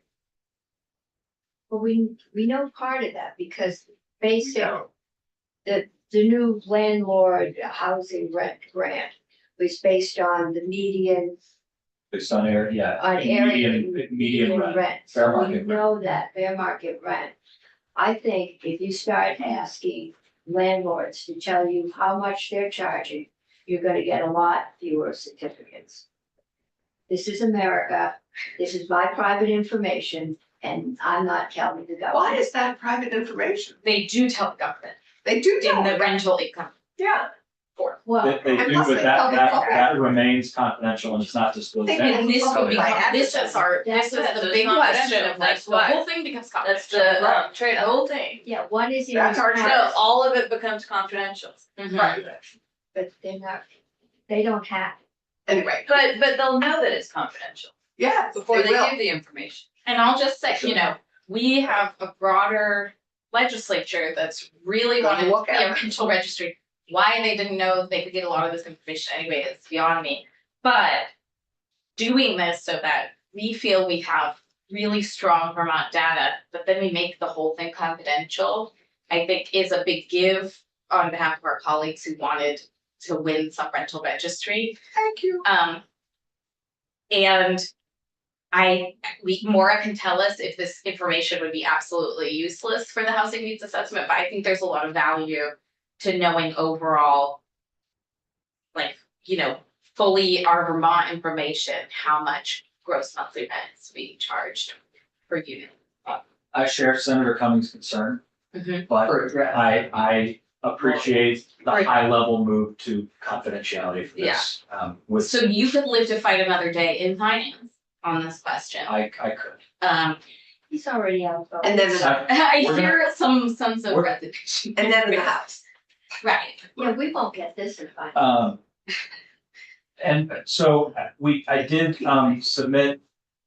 Yeah. Sure, so I did submit Okay. language that I think is the intention of the committee on this. When Okay, we had thank last you. talked, remember, I had said, I think you guys should just use existing tax confidentiality for this as opposed to drafting it with exemptions to the public records. So the language that's on the website, it's all in 32 BSA 6069, which is landlord certificates today. It repeals section F, which is the current area where all the data is made public, and there was a list of what public data there was. Mhm. We've moved all of that to section C, subsection C, which is another area of the same law that said what the certificate should Right. contain. So if you gain some efficiencies there, we've added the new fields that were in the last draft. We had not added the gross rent paid. I would just, there's two things that I would flag. The year in which the rental was built, I had thought that was in the grand list, but I think it's just in Canada data. So that's possible to get down the line, and I'm not sure it has to be there, but I don't have super strong feelings on that. What I have is number 9 on my language, the accessibility of the rental unit. I'm a little out of my. Eight, that's fine. Okay, but is that like a designation under ADA? Like, is that just a binary? I think that's a valid concern to flag, accessibility for whom, you know. Yeah, we don't know what that, Lot of like, I'd love to just have an easy to understand question on the form that's a yes or no. for Mhm, unit. I right. don't know ADA what accessible. If it would meets be ADA understood. or not. Maura, Okay, I would read accessibility of the unit, meaning is it vacant and for rent? oh, So I want a better definition there. Availability. Yeah. We I don't think need- you're right. Does it meet- You could- does it have You could ADA? make it a yes or no, unless you want us to be more specific. We could say ADA accessibility rental unit and you could make it a yes or no. Right. Yeah, I think that makes some sense. Yeah, Maura, any thought here? Too many to share. Great, okay, That's we will fine. make sure we get to you. Um, Yeah, I think ADA accessible. yeah, that's really too big. Okay, I think that would work for us if that was clearer. And then we moved on the very last page of the language that I submitted, we just are proposing to create a new exemption to the existing tax confidentiality under 3102, which says that the commissioner shall disclose return information. Look, we could do it in an emergency. This is an annual process, so we could do it by a date. If you want to just have us send it to Vermont Emergency Management, that keeps Annually, everybody yeah. from having to think about doing it in the emergency. The Mhm. data doesn't change that's much way after. better, please. Yes. Yes. Yeah. Senator Rankine feels very strongly. And then we just need to declare a purpose, which I think we probably could grab all or most of that from the Yes. existing draft, but Yeah, so that, when you use this language under the existing tax confidentiality, that automatically bakes in that whoever receives it must keep it confidential Mhm. and only use it for the purposes that are explicitly outlined. Great. So where I left for the purpose of Z, I think you could paste a lot of the purpose that was in the Vermont Emergency Management piece in the last draft in there. We're happy to do it by March 31st of every year. That gives time for the late certificates to come in. Okay. And I think the date is not going to materially change after that. We Okay. did keep the annual reporting requirement as well to. The aggregated in the house. yeah. Yeah, I'm hopeful we're all talking about just a pretty quick and dirt like data dump of what we have aggregated. Yeah. As opposed to a long, pretty report with a lot We of always words. like long, You pretty want reports. numbers instead of words, am I correct? Yeah. We're gold. Yes. Yeah, I think we do need to have at least some bit of conversation at some point about aggregated. Does that mean by town? I mean, I would want it at least by town. Yeah, we can- Yeah, We can do, Counter so the way that the tax. yeah, not county, town. This isn't in law, but it is in IRS guidance. We generally do not provide any aggregation below 10. Okay, right, and then you can identify the people. Yeah, That's so, you know, some of these things you might hit that if you go by town level. Yeah, I suspect you probably won't hit it if you go by county, but what would happen in that case is you would just get a number from us that says fewer than 10. that's fine.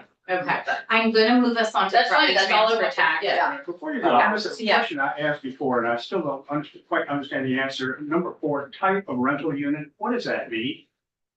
Is that, Oh, yeah. is that We'll do a that. single, would it be easier to Yeah, have I- single studios, single, one bedroom, is 2 bedroom? existing. That's already there, and I'm trying to like remember the form in my head. I think it says, you know, single family home, condo, apartment complex, mobile home, something like that. I Oh, think so there's a it's something they have to check off? There's a checkbox. Checkbox on.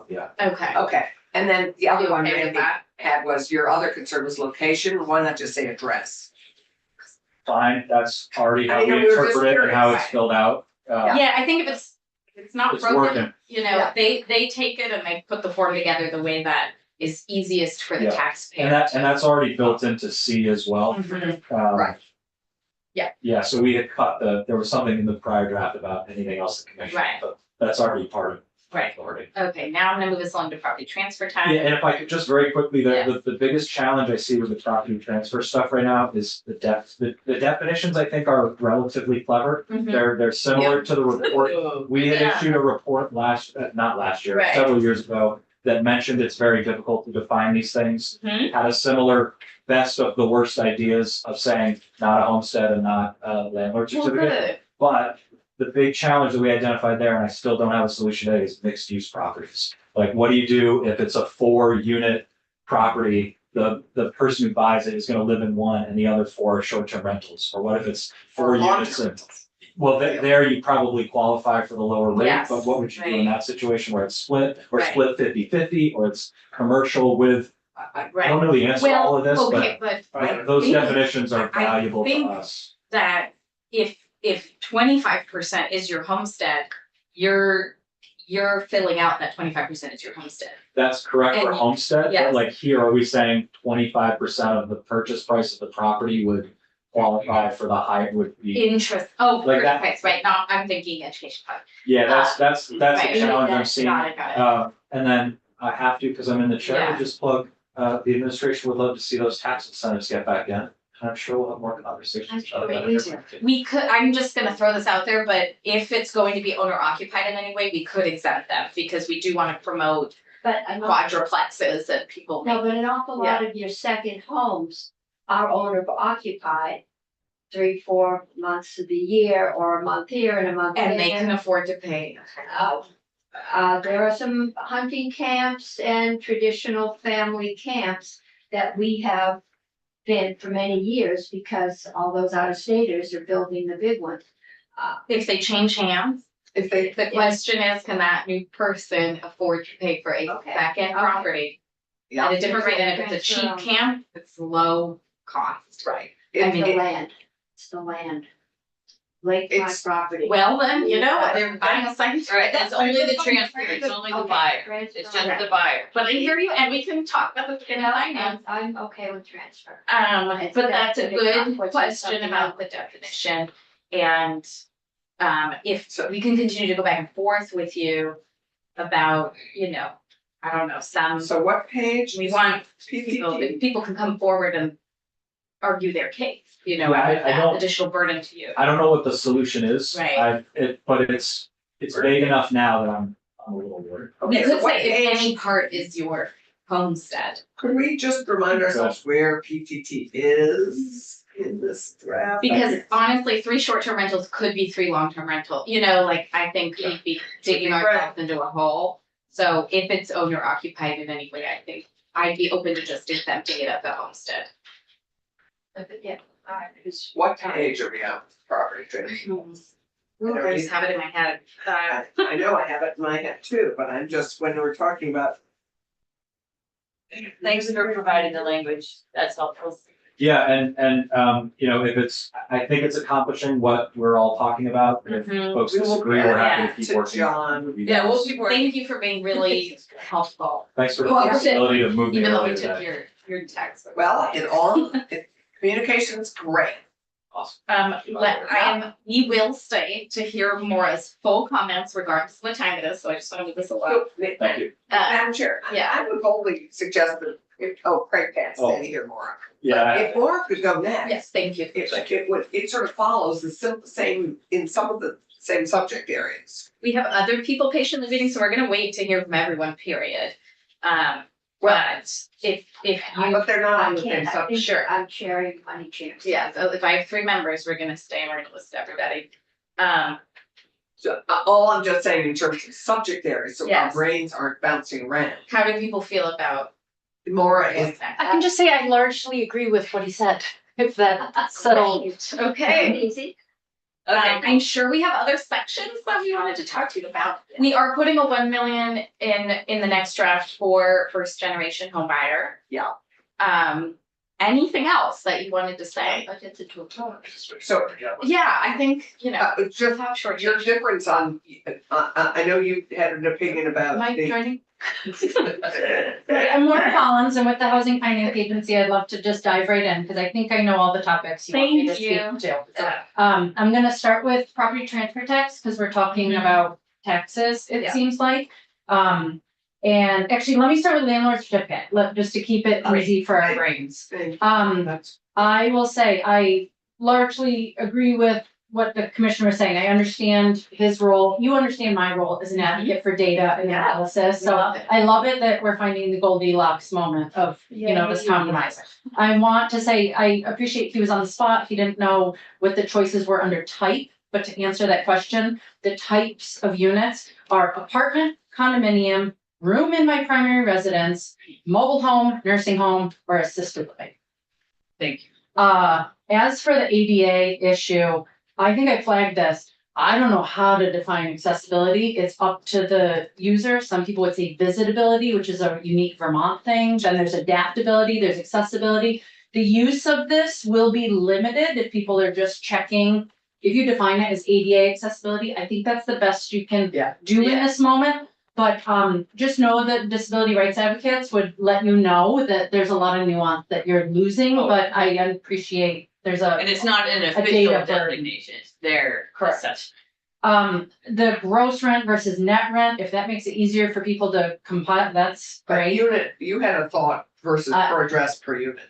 Because the tax department has made tremendous strides in making reporting this information easier, which is why we've gotten up to the high compliance level. So now it's an Excel spreadsheet and every row is a unit and they have to be reporting already every row by unit.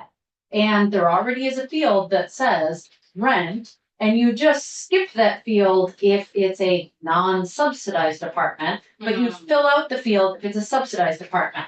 I'm gonna say, I don't think that barrier to entry is going to torpedo our compliance. Right. It's already there. If they have software, whatever they do, Mhm. I think they can fill it out. Yeah. And so I'm gonna advocate that all units rent should be included. I will get to privacy in just a second. There was a question about fair market rents and HUD data and why can't we just use that to get rent information?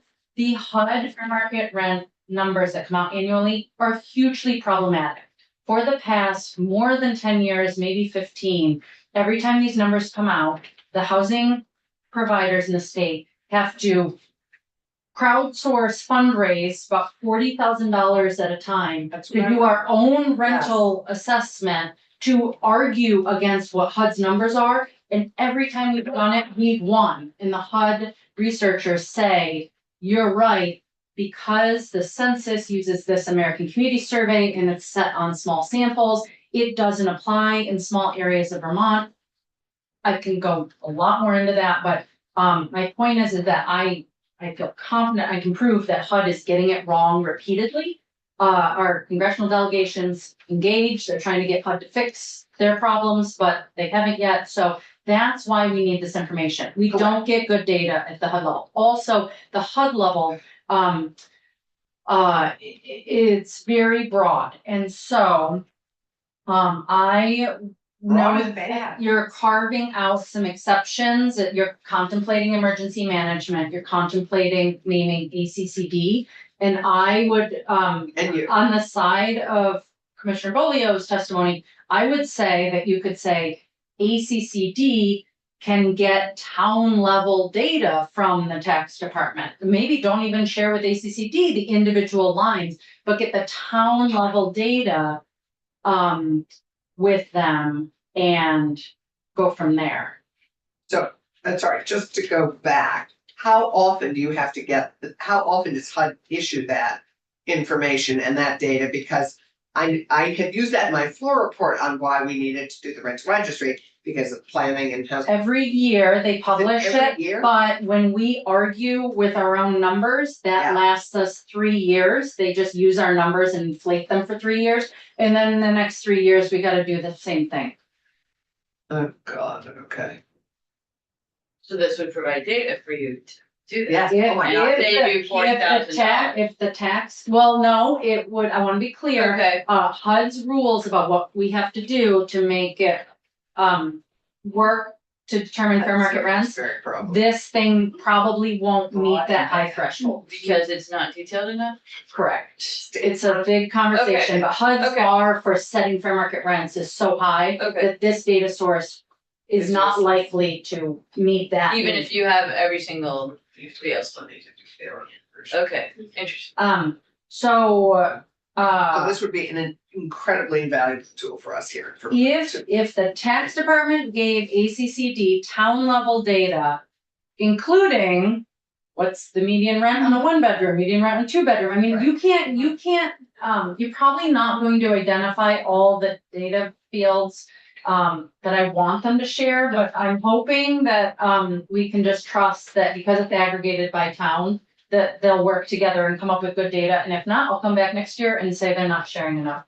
Is the gross rent versus net rent, the fact that it's inconsistent, is that a problem for you?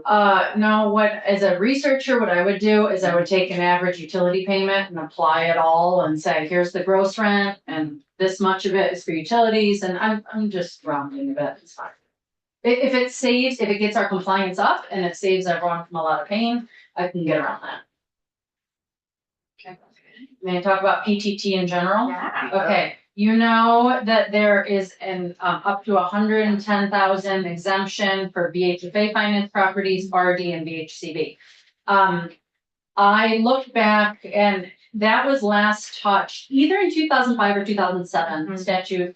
If it saves you time, we asked JFO yesterday. Yep. To give us info on 150 or 200. Yes, and I heard that testimony. I think were you also looking at the reduced rate of the PTT going down to the 0.5% or just on the exemption? The whole thing, I think. Okay, I was just looking at the VHFA, RD, So VHCB. where is PHCT, so we can look at, because I couldn't remember what section it was now in the new draft. trying to. I want to say like page 25, but I could. Oh. Nope. Right after. It's at last little tiers and it's still Act 250. Right. I just think it would be helpful for. It is 32. There, taxes. So I can tell you, no, I'm good, thank you very much. I can tell you that VHFA's median purchase price is $225,000. We're doing about 200 to 250 loans a year. VHCB and RD are much smaller. They can tell you, but I think it's about 40 each a year. So I looked at, I know you're gonna get this number from Joint Fiscal. I looked at the last 2 years of home sales for VHFA and I calculated that our borrowers under the current scheme paid, I believe it's $1.1 million in these property transfer tax. And so if that. 1.1. 1.1. And so if it went up to 150,000 of that exemption. And you're talking about the 110 value. Yes. Which is just your folks. Yeah, But we're for the fully, committee, we're looking at both. Yeah. But yeah. I'm just talking about ours. Uh-huh. That if you had those 3 programs, VHFA is one of them, are fully exempt on the first 110,000 sales price. If that went to 150,000, there would have been another 50 buyers that we served who would have been fully exempt. And that would have, what they would have saved was $1,375. It would have gone up by $500 to $1,875. That's the math of it. And so that means that the state would have foregone about $220,000 of revenue in PTT with that change based on VHFA's buyers. Okay. If you went up to 200 grand, the difference between today and that future state would be, I'm gonna round up and say $440,000. And the other one we'd lose 220. So And do you have thoughts on your smaller pool versus everyone getting? I think if you were to touch everyone's PTT, the fiscal impact is going to be great. And you would clearly want to hear from VHCB, the RPCs, the Right. others who rely on property transfer tax Yeah. revenue. Right. Because that could really rock the world. Yeah. I am going to be an advocate for my program and I'm going to say that a loss of $440,000 split between VHCB and the RPCs and other things, I would make a case that may not rock worlds as much, but obviously you'd want to hear from those advocates because I might be wrong. Every dollar counts, we're all underfunded, and so if you want to just go with 150,000, it may be. We're gonna get, yeah. I understand VHCB and who gets the money. And I understand you do mortgages.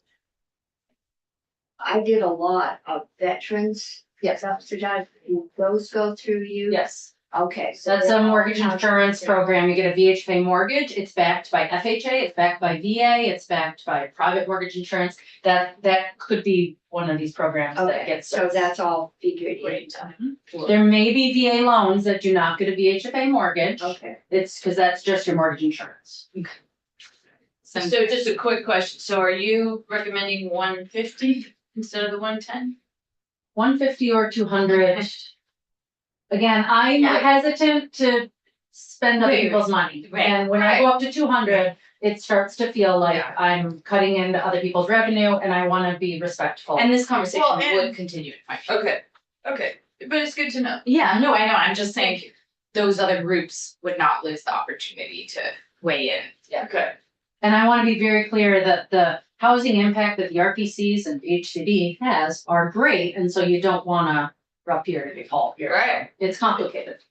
Would the doubling in the top tier offset? Well, we definitely offset 440,000, but you mean if we exempted the whole category? No, if we're talking about doubling the rate for second Yeah. homes, okay. Will the money we get from that offset the loss from raising the bottom exemption? If the uses of that new funding were identical to the current uses of Okay. But that isn't our intention, right? You have, We I have remember had, the chart yesterday, yeah. and the second tier Mm-hmm. of money is going to. Where did you have that money go? 70% to VHCP and 30% to regional municipal planning, Okay. which overall, Okay, has so a there would different be some ratio. offset to that bottom loss. a pretty big offset to that bottom loss if we Okay. keep it to VHFA, VHPB funded housing. I think it's much bigger if we mess with the full 100,000. I think Ted's just gonna show us all the Okay. taxes. May I talk about three other very quick things? Mm-hmm. One, didn't bring the middle income language change. Oh, yeah. I thought it got struck. The The- well, there's some, Yeah. we added some language about the 35%. It starts on page 39 for us, but it's at the bottom, so it's really on page 40. And so that language that Ledge Council proposed looks good to us. Mhm. Could I ask for 3 additional words? Depends Are on those the the word. three additional things? or is it- No, I'm gonna tell you. So page 40, line 5. Mhm. This is about when we're allowed to go over 35%. And it says we're only allowed to go over 35% if it's going to affect affordability. Mhm. I would love to have it say on line 5, eligible homeown buyers without additional subsidy, in which the agency at its discretion may reasonably exceed this limitation. Mhm. John will have better words. I Okay. want to add in that VHA has discretion to not necessarily exceed 35%. Because I could see applicants who may push us to go over 35%, but that could limit our ability to meet the other geographic diversity Okay. goals and Right. spread the money around. And it would be helpful if it was clear that we didn't have to go above 35%. If we are trying to meet the other goals you've told us to meet. Mhm. Right. Does that make sense? Yep. Sure. I really like that. Okay. Addition, thank you. And then one thing that just concerns me about this is, again, it's public money, it's kind of mushy.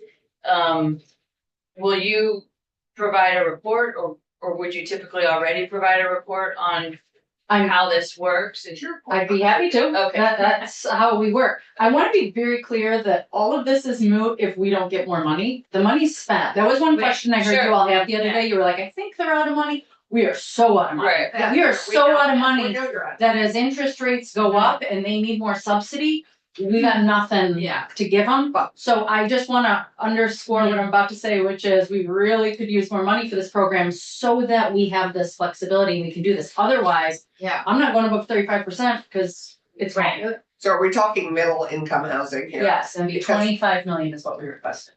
What 25 million. What's interesting to me is, And we- Gus Gus included that in his 125 million, but if we give more money to VHCB, it doesn't help you. It would have to be a separate appropriation. That is correct, and I want to reinforce what Gus said, which is, I think you'd be wise to, if you're having mentions of appropriations in this bill, which we understand what will happen in the future. Mhm. I think it would be important to name the programs you are talking about, and that would include VHCB's funding. Mhm. It would include this middle income homeownership funding. You already include, I believe, VHEP and some of the other programs. So just to make sure it sends a signal to everyone that all the programs are important.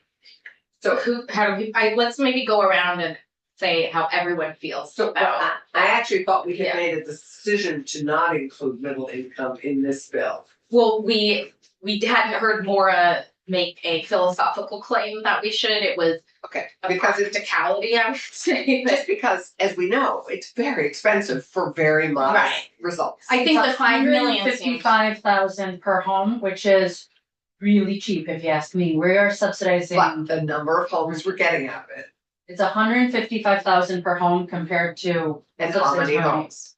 And how many homes? There was 138 homes funded with the 24 million we got last year. So it's Right. 155,000 per unit. So the bill had it at 5 million, which doesn't do a lot, but so I wanna ask everybody with VHCB and with the middle income homeownership program, would you like to see a marker down in the bill for those appropriations? And knows what it's like to be on a money committee. Yeah, I mean, What, do you wanna pass for now, or? I don't know. I mean, if that's what you want, it's good to have a goal in there. I mean, I feel like we do have the HCB in there because we put the property transfer tax increase to them. But that's not helping. It's not this- 50 million, it's not. No, it is not. That would not. Right, right, so you can say one or both, or how do you feel about including them? Feel fine about including them. They're our primary Right. way of helping average working people finance a house. Ownership of Well, the house. Oh, yes. Can I go next? That's Sure, finance. yeah, so. Are you, I mean, yes, so this is I thought this was the relatively new program. It is. Started last year.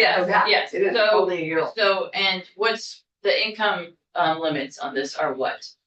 This goes up. It was a pretty high bar. It goes up to 150% area median income, but we have not funded anything at that level. We Oh, really? hit 92% of median income with the money we already spent. Okay, so up, So, 150 is allowed, but the actual has been 98. yeah, 92. 92, Because, okay. because it says in there, we have to prioritize affordability, and so when we have, like, we were only supposed to do a third as shared equity, we did half of them as shared equity, cause Oh, they were, great. they were there. Shared equity, I was hoping we would do more about that. Did, Well, I'm sure you told us. We There's pushed been plenty really- of things going through. We pushed to have that So- included.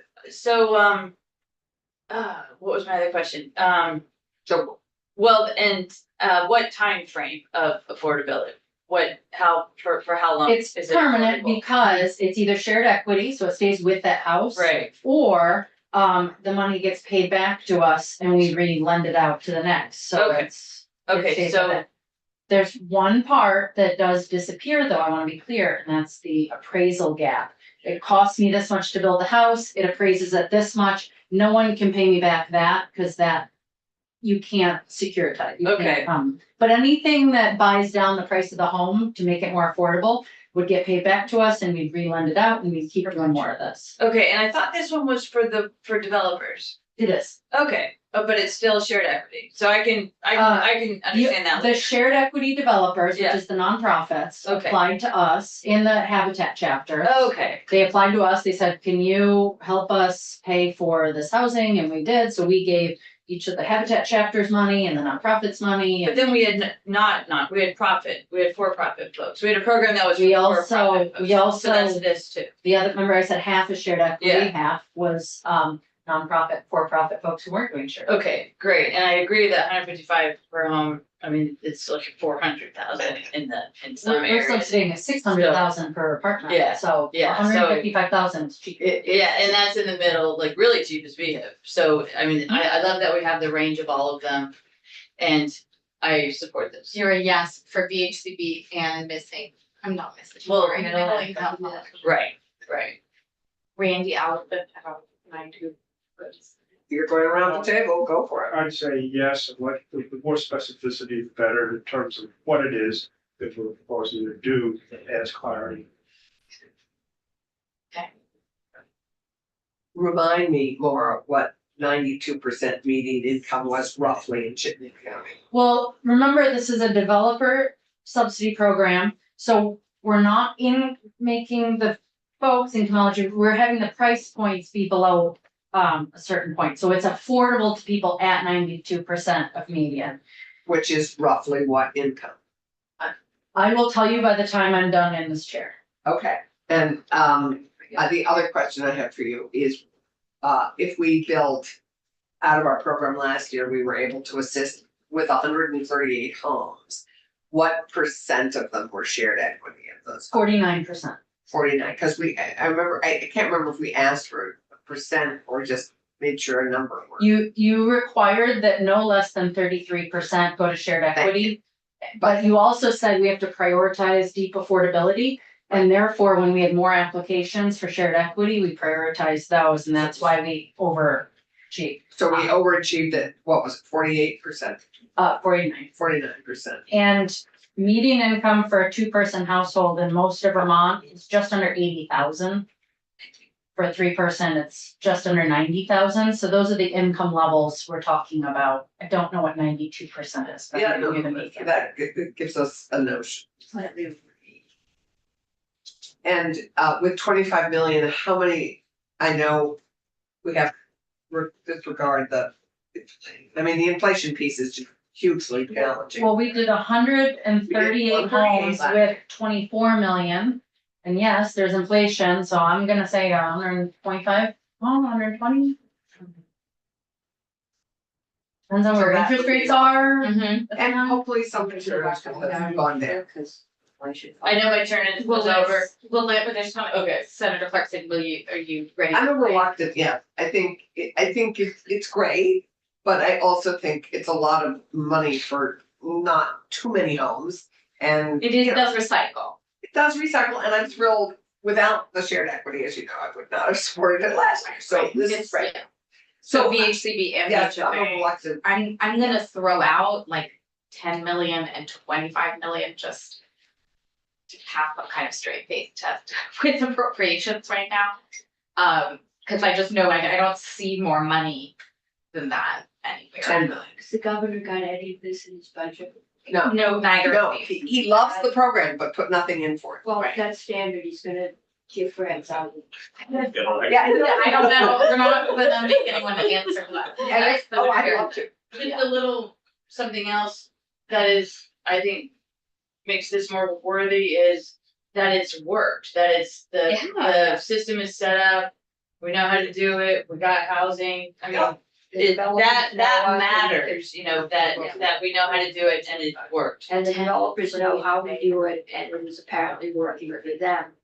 And that single family home is definitely what's missing. Right, and it's important to And they just have- touch all different Balance, parts of the right. market. Yeah, and Yeah. that's where you're going to have kids, and we desperately need kids in our schools. Yes. 120. Sorry.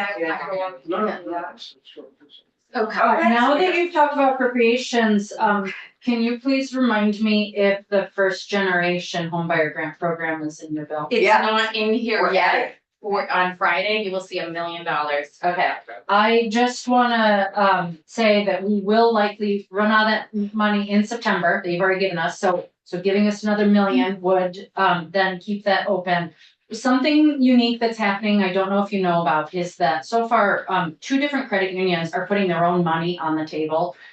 When they close one of these loans, so Vermont Federal Credit Union is bringing $1,000 of their money toward the purchase. New England Federal Credit Union is making a donation in, I think it's $250, I believe if I have that right. But to the charity of the home buyer's choice, Oh, I was like, what? when they, when they do one of these, and so, I'm hoping that this will be the kind of. I'd rather take the cash or put it.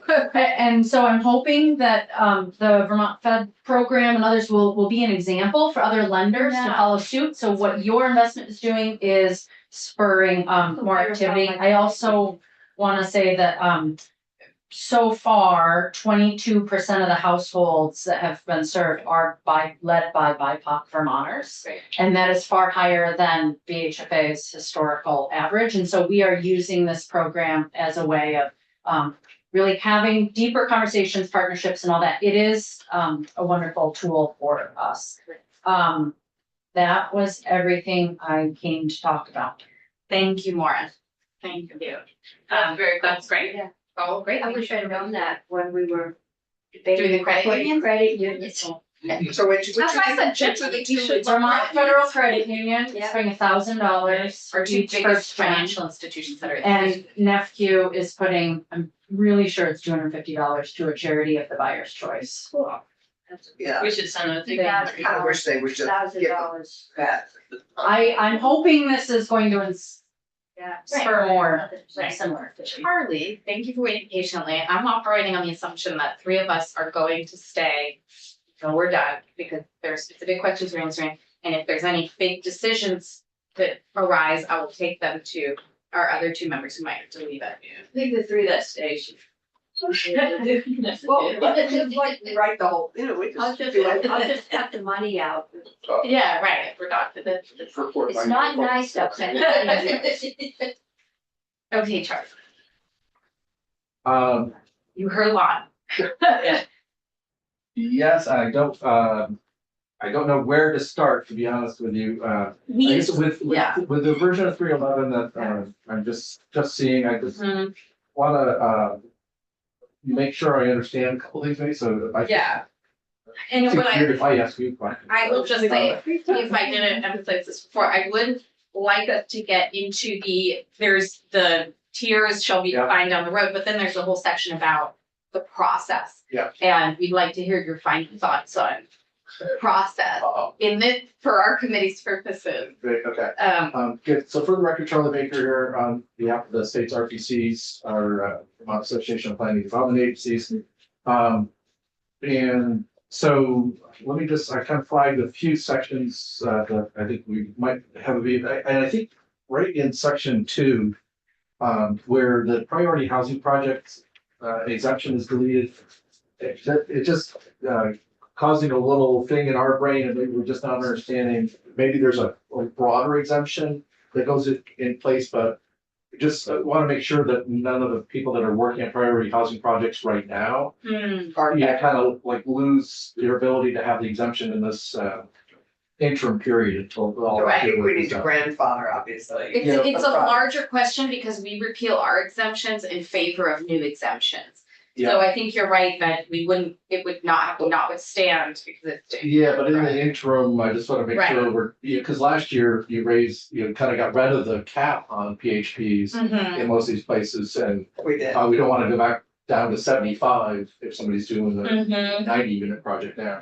Yep. I have something on this page, Madam Chair. Oh. Okay. Just where we have in an area served by municipal sewer and water. Yeah.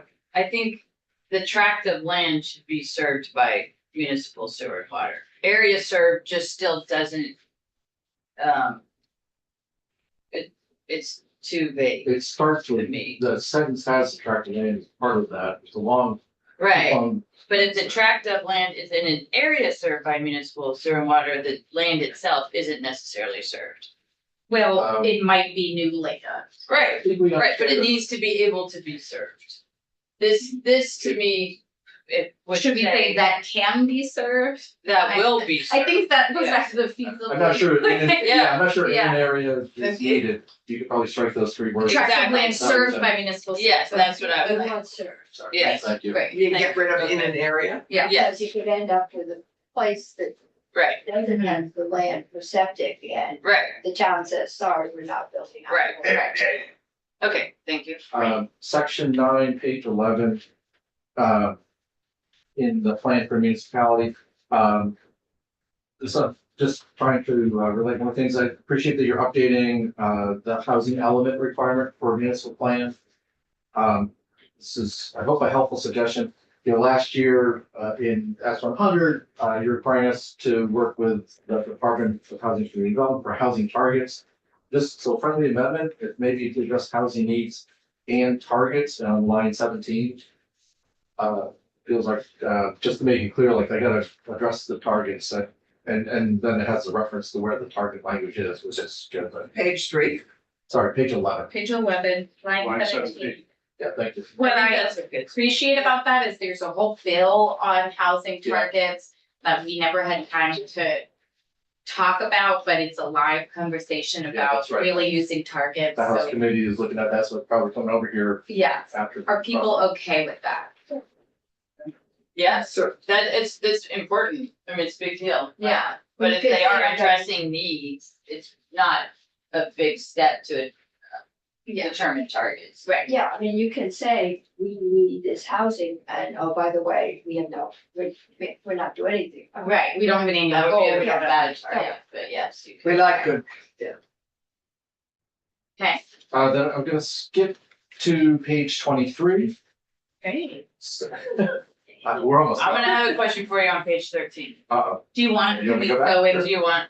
sure. yeah, because someone has a question in the page before. So, on line 7 and 8 says any lot that is smaller than 1 acre, but granted a variance of not more than 10% shall be treated as 1 acre. So I'm just trying to figure out what this is supposed to mean. And I was thinking maybe the not more than 10% should be at least 10%. I thought that when we first had this language, we were we were mandating that there be a variance. But this seems to say that if some other entity, the town presumably has granted a variance. I just, So it's like any lot that is smaller than an acre shall be granted. well, is that our intent? That's a good question. Not how I'm reading that. It's more that if a property had to get a variance, so I don't know, it's half an acre. Yeah, I don't know that. Right, I'm it's not still, sure where this came from, I'm not my language. Okay. it came from the administration. Okay, maybe Um, ask the person thinking about it. Yeah, Or Alex. I hear what you're saying, like, it's if you have 0.98% of an acre. And, or 98% of an acre, and you're not being treated as having an acre. I thought what this said the first time we saw it was the town has to grant a variance, well, if it's within 10%. Let's That's the ask part. village council and look at Yeah. past drafts. I mean, but it's not think saying that Charlie- now, and I don't know. Charlie I probably don't know the doesn't answer. have a, Okay, got it. So what's your, It's still a question. did you have an ask there, Charlie? no, that was Senator. That was just, That was just I don't- you're asking. I don't understand that sentence either. Let's so. ask Alex, who I think was in here for a second, but we'll ask the administration, Sean's here. I Pete- can't Pete's speak here to too. that language in particular. You can or you can't, I cannot. so we'll Yeah, deal with that. yeah. Pete's here. No. It came from the administration, Ah, okay. Yeah. Well, they are the administrations. we should take from Alex. Okay. what happened? Okay, I'm sorry, so what page were you Okay, getting? What's next, Charlie? No, we take it out, what happens? If we take this out, Yeah. then there's no allowance for a variance for a slightly smaller. There's no requirement that they grant a variance. Right. Well, right now, it's what Senator Harrison is saying is they could grant a variance, they don't have to. So we'll just look at that language and Why, see what yeah, we why do want. we have to tell them they I couldn't? don't, grant? I don't. Yeah, I don't think that that's doesn't the look like- intent of the I think language. the intent is which properties qualify for the 5D per Right, acre Right, requirement. I think Which- but they have to which- grant the variance. Yeah, it's a little funny because the 5D is per acre, I mean, there are obviously a lot of lots that are smaller than an Yeah. acre.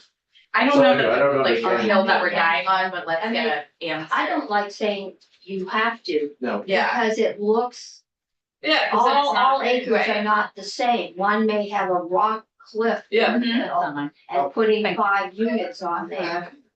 Well, and Right, variances not- have standards, you're Yeah. supposed to meet conditions to Right. get a variance, so we don't need to have a discussion now, since we're just. Let's get more I know information. that, I think a attorney reached out to me, and I don't know if we need to clarify this honestly. But I think they were negotiating with a town that said, hey, you have wetland here, so now you have like 60% of an acre. And I don't know that we intended to say, because you have something that prohibits you from building on an acre, doesn't mean you can't put the 5 units on a parcel that's an acre and leave the wetland alone. that makes That's sense. an interesting idea. That's like, the attorneys are fighting this out right now, and we might. Okay, Yeah, I'm so, not sure, yeah, I'm not that. Let's find out more about it. Mhm. yeah, What, Yeah, if the attorneys are fighting it out in court right now, Well, but our intent is, I'm not sure. what they what call to ask mess. what our intent was. So.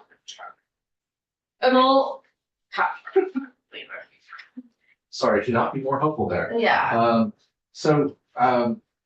As you get into, section, 23, start on page 23. Coincidentally, but then, I'm just kind of noting, so that this is me kind of just talking through the bill, that you start to identify these tiers, that would be the longer term picture, right? And quite a bit on a road rule idea, which I think is, also getting discussed in the House committee, so Right. that makes sense. The tier 1A. Do you, can I stop you on the road rule? I have no comment. No comment, okay. I just want to flag for the committee, we heard a proposal about 800 feet for a single Yeah. road, up to 2,000 feet for multiple roads that connect. And that does kind of make sense. Sorry, I shouldn't have. No, that's okay. Joking. Yeah. But the 2,000 foot, I think, was recommended in the study, so that did get some discussion over the summer, fall. Right, The 800 foot nuance to it seems, to me, just as a professional, seems helpful. I'm interested in honoring that request from BNRC if others are, that it's an 800 foot road rule for a single road. And it's So two, single family road. Or a single. No, a single drive or road. yeah, So they can't just be 2,000 feet, like you could have if you read this literally, it could be a 2,000 foot driveway right. just going, And that's so they want what some I'm sort of. That's what we're That trying is, to. yeah, so Avoid. this is, you know, It's intended. right, Yeah, so we would. well, If it's more than 2,000 feet, you would be jurisdictional Mhm. to Act 250. And I think the question is that the right threshold for a single drive? As I understand the BNRC issue. yes. I wonder where the 2,000 feet came from. Does somebody have a particular example or intent or experience or? I mean, where did that Charlie come from? Hancock kind of showed us a really long Yeah. road, Yeah. that's all I remember. The Chamber of Commerce has one where the Yeah. old school getting converted into housing needed 250. And 10 miles down the road, they have a picture of a swath cut up the side of the mountain for a single house, and they did need the 250. And which one is having the most environmental damage? So, There's lots on that. Yeah. So you're okay with it? It makes sense. It's not a big. Yeah. point Is the for committee BNRC. okay with looking at that? with the 2,000 in combination and the 800 by itself, Single road, yeah. yes, Yeah. I'm good with As that. long as the 2,000 stays in. Right, well, they're two different situations, but yes, Right, more inclined to leave it alone, but and the 2,000 was in the study. Yeah. that's what I said, more inclined to leave 2,000. I wanna offer up a small gift as we ask for big exemptions until this is all sorted out. So the other, we're in kind of, a lot of negotiation in the House committee on how these tiers work right now, Energy and so, environment. yes, We're on page 25. 25. So Yeah. you're happy with leaving it as open as this? Yeah, I mean, I just want to note that the RPCs are asking for the legislature to put more definition into these tiers and not just rely on rulemaking. That's, I know that the administration's not on board with that. We're, And you're the nonetheless, middle it's- space about RPC, RPC. definition. Well, Uh, RPCs are not saying Okay. down to the letter. Not necessarily, I think just, some, More definition. some more definition and direction, so Right. that the rulemaking, Right. isn't just chaos. I will say that what I did last night to prepare for today is look at the two documents that you gave us and BNRC gave us that give some specificity. And I so appreciate it. I still think 1A and B are lumped together in a way that I can't figure out what people are asking for. And then it says development that's not particularly land consumptive and things that was in the BNRCs. Okay. It's all not statutory ready as far as I'm concerned. Yeah. So I, We have been working since last week on Right. that. And I think just to be clear, the basic concept that we've been, trying to advance is trying to do the area 1B. Yeah, So what's in tier 1 and what's in tier 3, right, through the RPC mapping with some direction in Mhm. statute, just like we do regional planning right now. There's no rules about regional planning. It's just statutory language that guides our regional planning work. right. We'd like something similar in statute. But to get to your specific Yeah. question there, the notion was that tier 1, we would define that tier 1 area where there's infrastructure, zoning, bylaws, Right. some basic criteria that says you've done enough here. And this is a place we should be encouraging housing, probably Yeah. all of our town plans and our regional Right. plans are pretty similar areas. And then there would be another layer that would only give you a partial exemption though, right? Like up to, as you folks are talking about. Well, 1A would be a full exemption, One, but this 1B, base one, yeah, 1B yeah, is the base. partial, Is just get you whatever that 30 units or 50 units, wherever you land, or 75. So that all towns, and that would include towns all across the state. You saw the maps last week that Katie Gallagher shared with like how many towns have Mhm. planning and zoning across the state. It's the vast majority of the state. right, And so that would allow all towns to participate in the housing conversation. right, And then on top of that would be another process. If they wanted full exemption, a municipality would go to the ERB and ask for full exemption. right. So that's why they look like overlapping a bit. Yeah, and I am happy in the nuance of that, but I find it hard right now to separate. I think, I'm just gonna say, I think what we did in our interim sunsetting triggers is clearer. I think it's clearer, and it's clearer what exemptions we're talking about. Someone could disagree with me, but and I think the other committees will want to put more definition on this, and we will have deep interest in further negotiation with them about how specific we get and what that means. But I will also say, I would like to change the definition of tier 2 to something that's defined by the maps and not the other ones. This is all like concerning to me, that tier 2 is Kind just, of a waste. yeah. Sure, Right. and develop. So Well, also we separated by places that have their zoning in place, places that don't, and give a different allotment. And I just don't, I think our committees for years to come are otherwise gonna have big fights about what tier 2 is. We might anyway, but tier 2 saying we don't know and it's just everything else And that's not doesn't, enough. I think, That's help bad. us. Given the amount of state Yes. that represents, Yeah. it's not enough. I'm concerned if you do that, you're going to create conflicts with 1 and 3. Because we were really looking at what should be jurisdictional and what should not be jurisdictional. And then everything else is still jurisdictional. Some jurisdiction over. Sorry, I'm using very general Yeah. terms. Right, but But- we're also concerned in tier 2 about what's jurisdictional or not. So we're concerned that a 10x2 everywhere in tier 2 is a really specific jurisdictional threshold. And if it's tier 2, but they have zoning, they should be allowed To to do so. develop more housing as the municipality sees fit without hitting the jurisdictional threshold of 10x2. Especially given how much Is- Vermont is tier 2. Yeah, You're gonna have to develop more than house. You're gonna have to. I develop, wish, Yeah, everyone is just- asking I us to do the same thing for I- commercial as I well. just feel the Yeah. need to say as a professional planner working in Vermont, that feels oppositional to the land use planning goals that have been in statute for decades. Okay, So it feels a little. That's the counter to whole thing what we're we're trying doing to here, right? accomplish, is getting growth The where we mapping. have the services and infrastructure, not where we have natural resources. And then in between, we have what we have been doing, right? The easiest path. I think I said this last week in a similar way, but the easiest path that was created when Act 250 got in place for housing construction was if you were under the 10 units or under the 5 units, Mhm. like you didn't have to go to Act 250. right, And so that's what we saw. I know that the rate in Chittenden County yeah, of rural housing development doubled after Act 250 got passed. So that wasn't the market by itself. It was also the influence of our regulatory environment. And so But Personally, what it- professionally, yeah. I'm not seeing a need to incentivize what has always been the easiest path of home construction in Vermont, which is, a single family house on a large lot. Well, I guess what we're saying, no one's convinced us that 10x2 doesn't create more sprawl. Yeah. Doesn't say, okay, well, we're gonna do 9 units here, and then we're gonna go 5 miles away to do another 9 units.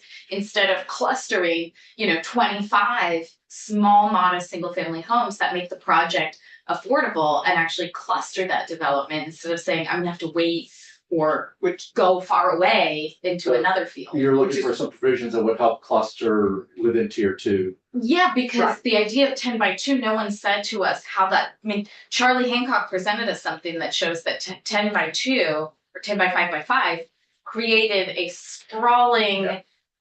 project that ended up being abandoned. Right, exactly. So no one has made it clear why we leave all of tier 2 at 10x2 and create more sprawl.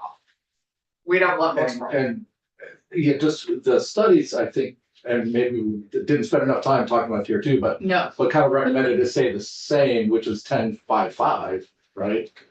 Yeah, but it's. That's led to creating such- sprawl. It's Yeah, led to no, such That housing 10 McMansions Right. on one long road So, instead of 25 units I will- of housing for people. All I can bring is my experience to the table.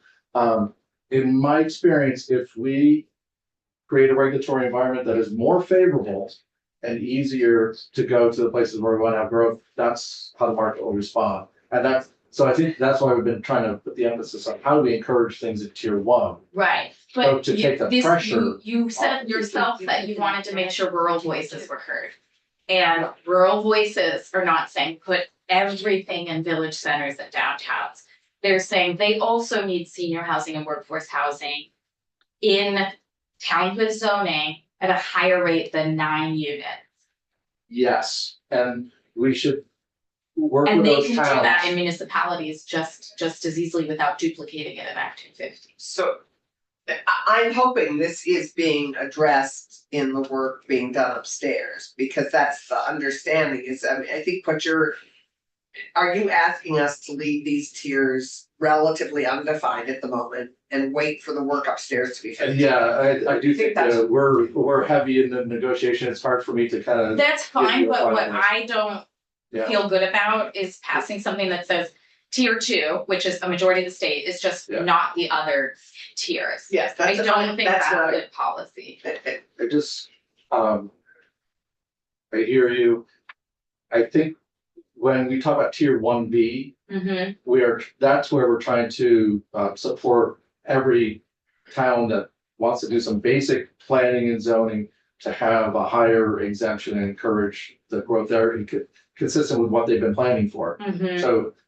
So what we are seeing in our rural towns, my perspective is we have plans that aren't backed up by the regulatory system. And some of that's in the town zoning, but it's also Act 250 doesn't distinguish between what the town is saying they want Right, versus what the regulations actually make easier. and our interim exemptions differ in 1B because I didn't think I got a clear definition of 1A versus 1B. So for us, the exemption for 75 units, which would be 50 units from the proposal, is along municipal water and sewer and in transit corridor. And I just never in my mind looked at it and saw, here's 1A and here's 1B. Neither of the things that were put on the table for us have a full separation of 1A and 1B. There's no intent to ever fully separate them. They would have different, if you mean definitionally, like have Yeah. different definitions. Yes. Okay, I will. Well- I'm gonna resend, I thought this may have been included in the testimony. You have them together in what, I looked at it last night, you have them together, and then you say 1B just doesn't have us professionalize a staff. Which just, I don't know that that's a good enough distinction right now for us to set interim exemptions that build housing where we need it. Gotcha. Sorry, if the testimony last week wasn't clear, Well, that's why we have. what I was trying to provide to you was the planned growth area, which is kind of the RPC lingo for our regional plan for the tier 1A. Mhm. has a lot of requirements, right? Like you gotta, it's kind of piggybacking a little bit on some of the downtown requirements and stuff. Yeah. But, so let's say that's clear enough and, you know, a couple of those requirements should be debated a little bit. But for the 1B, and I'm sorry if that wasn't clear, in our lingo, we were calling this the village areas. Yes, this is, So this was the language, and the criteria for 1B was just plan, bylaws, and their, they've got some protection of the river corridor. So it's trying to be as inclusive as possible Right. for all rural towns to be able to have that growth where they want to have that growth in their plans. I go back to Senator Cummings' point that the 1A exemption is for all kinds of commercial activity. Yes. And to limit 1B entirely to housing in village centers. That's a different discussion. We were just trying to define the geography. But I think they're the same discussion because I think a village center could handle a full exemption, not just for 50 units of housing. If they meet the other If they criteria. meet the other criteria, which, Right. so I guess I'm asking if you agree that we need some interim Act 250 relief to build housing before this plan is done. In which tier? interior. In our proposal that is separate, that sunsets in 2029. I mean, we have a housing. It did make sense, absolutely, that you have exemptions for 1A and 1B. That's the way I'm reading this, sorry. I kind of flipped We just the page. define them differently in that interim because I couldn't see a way to use your definitions in the short term to help communities. Yeah, and Well- 1A and 1B won't be defined in the short term. I mean, the whole Well- purpose of the short term Yeah. is to have something That for work, folks to do Exactly. before the tiers are Right. defined, or the locations of or the as tiers the are work defined. is being Yes. defined, as the mapping is Yeah, being done. yeah, but in the interim, Yeah, the interim is up in section 2 and stuff, right? Like, Right. that's where you're doing the 75. Yeah, and I guess what I'm saying is I don't wanna tell our towns at the end of this session, by the way, tier 2 is just not the other thing. So we could also, for this purposes of Yeah. this page 25, we could also simply say. It's a dairy defined by the board. No, yeah, exactly, we just say the same thing, it's an area defined by the board and mapped by Right. the municipalities maps, I would just be fine with Yes, keeping it consistent. right, Yeah, and I'm sorry, I was kind of in this other section, which I think is talking about after the interim period, right? The tier. well, I'm on page 25. We're in the process, I mean, so beginning after this session, we're giving you all sorts of materials to go forward and do this work of defining, mapping, and Right. getting this work Sorry, done. Right, that's all right, I thought we were in pages 26 and 27, you have language that starts to define what's in tier 1. we do. I guess what I think I am dying on this hill is because to say tier 2 is not other things, and by the way, tier 2 has the status quo. Yes. Feels really like that's setting a definition in place that I'm not comfortable with for the long term. And it won't stay, quite honestly, I don't think Yeah. it's gonna stay that way by May. So, I don't know, I think Yeah. other committees would love to say you can only do 10x2, and I think that creates sprawl. We haven't had enough conversation about it, other than what the conversation was in the studies, which you've already heard, so I'm not gonna Right. repeat it again, Yeah. but it wasn't. Which I just think not enough time was spent on tier 2. Yeah, no, not even tier 3, right? Right. No agreement came out on tier 3, Right, so so. that's Which is why I'm Most of concerned the about time trying is to spent- overdefine them during Yeah. session. So. Yeah. Which is why I'm happy to go back to the definition for tier 2 for this bill, right now, is the same as 50 and 51. Right, And. Yes. At least with the VNRC language, because your proposal, Charlie, has almost no language around tier 2. That's. And, yeah, no, I know. Purposely. But John did present some language on tier 2, which is where we get the 800 feet, which is where we get a lot well, of. that's everywhere. Yeah, that's right, that's changing Act 250 jurisdictional thresholds Right. in a But- broader way. And for the interim, that's helpful for the interim in terms of really identifying the objective, which is cluster development in thoughtful places in rural landscapes. Okay, Yes. so now we're wherever we are, We are. and we can move on from page 25, I think. Yeah, and I guess I'm sorry, this doesn't feel constructive, so I'm not sure. No, Can I keep going? But, actually- you know, we are in the House Environment Committee are, you know, wanting to get more direction on 1A and 1B and tier 3 definitions. And also hoping that 1B and tier 3 are kind of approved by the Environmental Review Board as part of our reviewing our regional plans. But again, there's a whole lot of substantive process conversation that we're having there that it feels like too much to start trying to go, that's pages and pages of statutory change. Right, but I think what we haven't spent a lot of time on is pages 26, 27. What you all consider to be the important provisions around 1A and B that, you know, we might set in motion and then not have a second look at. Senator Harrison. I just want to talk please about tier 1, whether it's 1A or 1B, but especially 1A. Yeah. It seems to me that a municipality would reasonably want 1A in the entire town. Because all the zoning is townwide, the staff is townwide. I don't see a logic of having tier 1A that depends on town zoning and town staffing, which exists in the whole town, to not be the base layer of it's.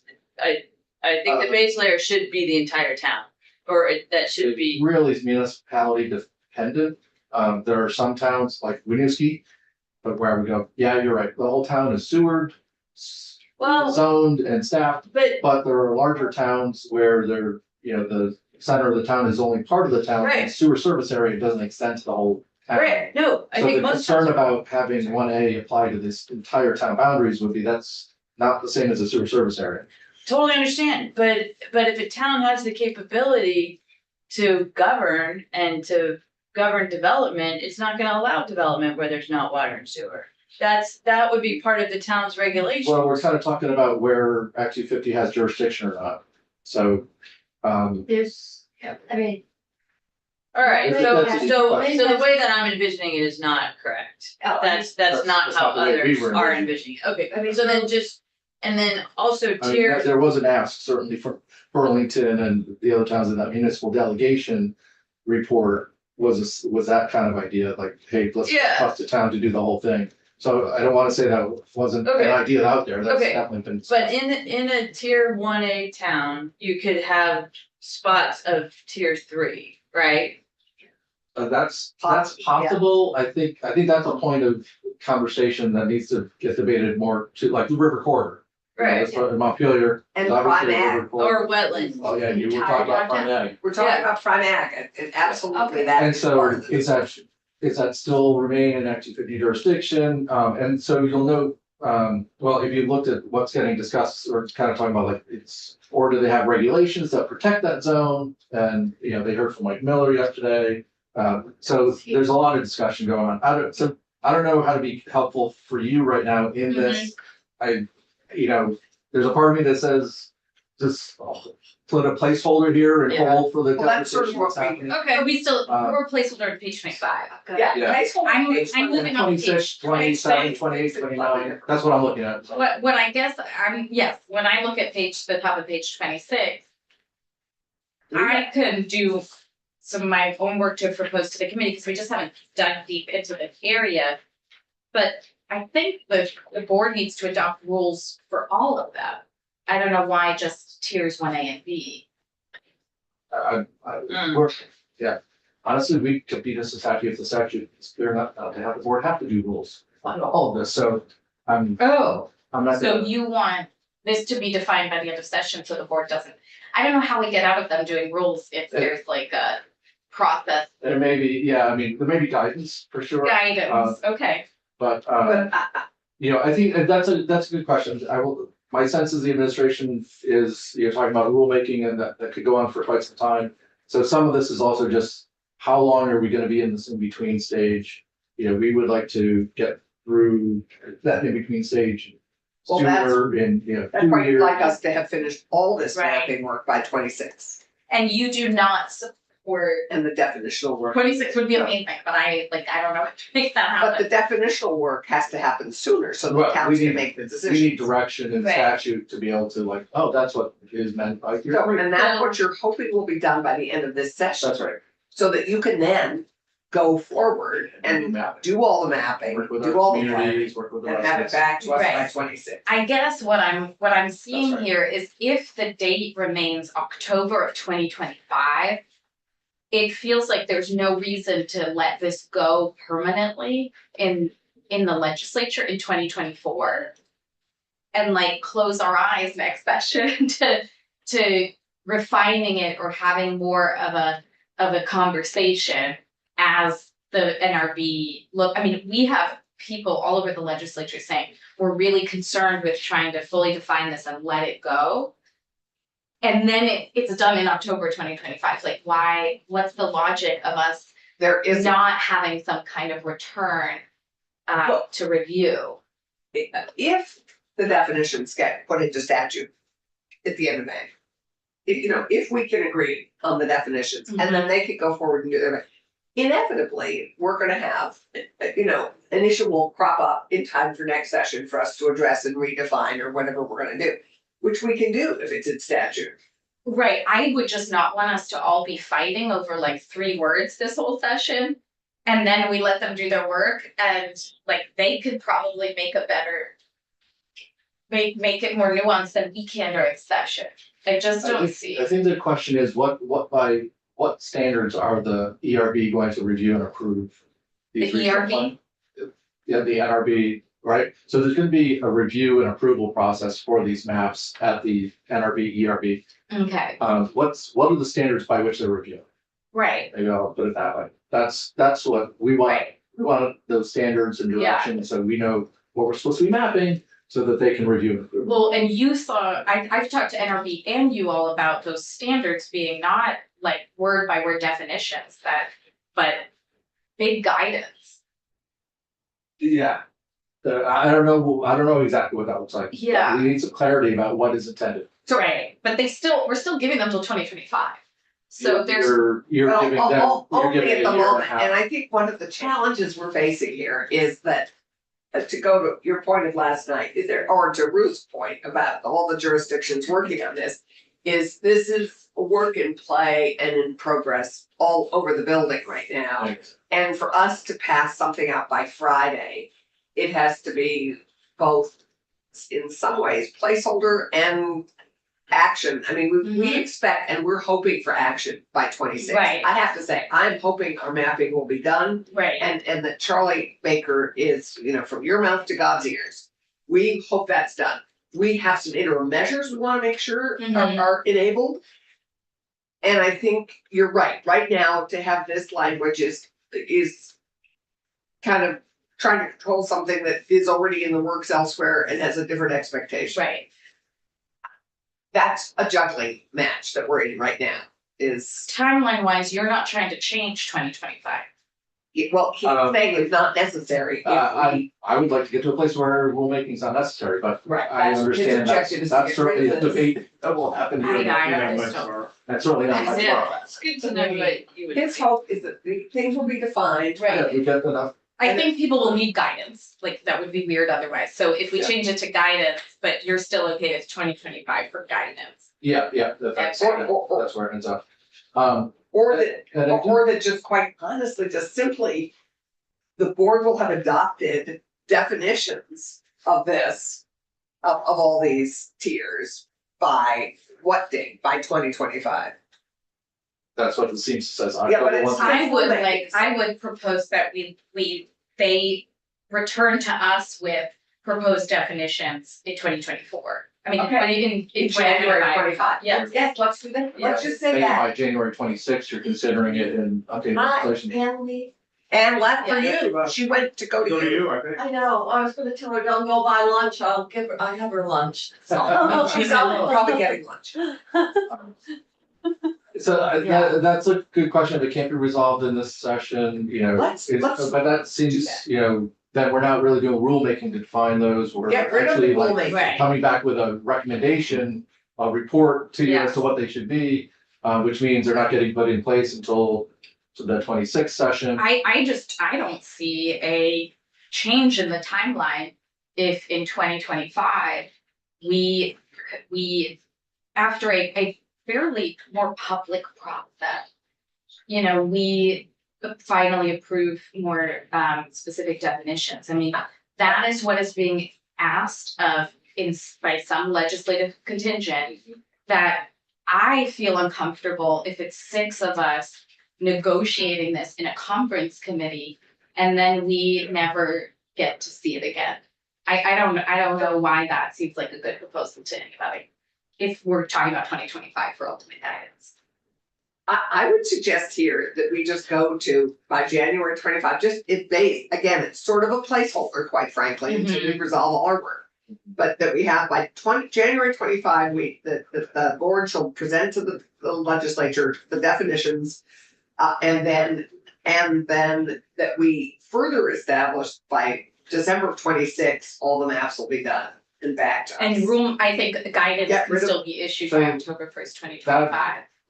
I would get I'm rid of sorry, all there's a these. sequencing thing I'm not understanding. Yeah, There's a debate over which resources to protect in tier 3. Let's just talk about tier 3, right? Yeah. That seems like almost the thorniest piece, right?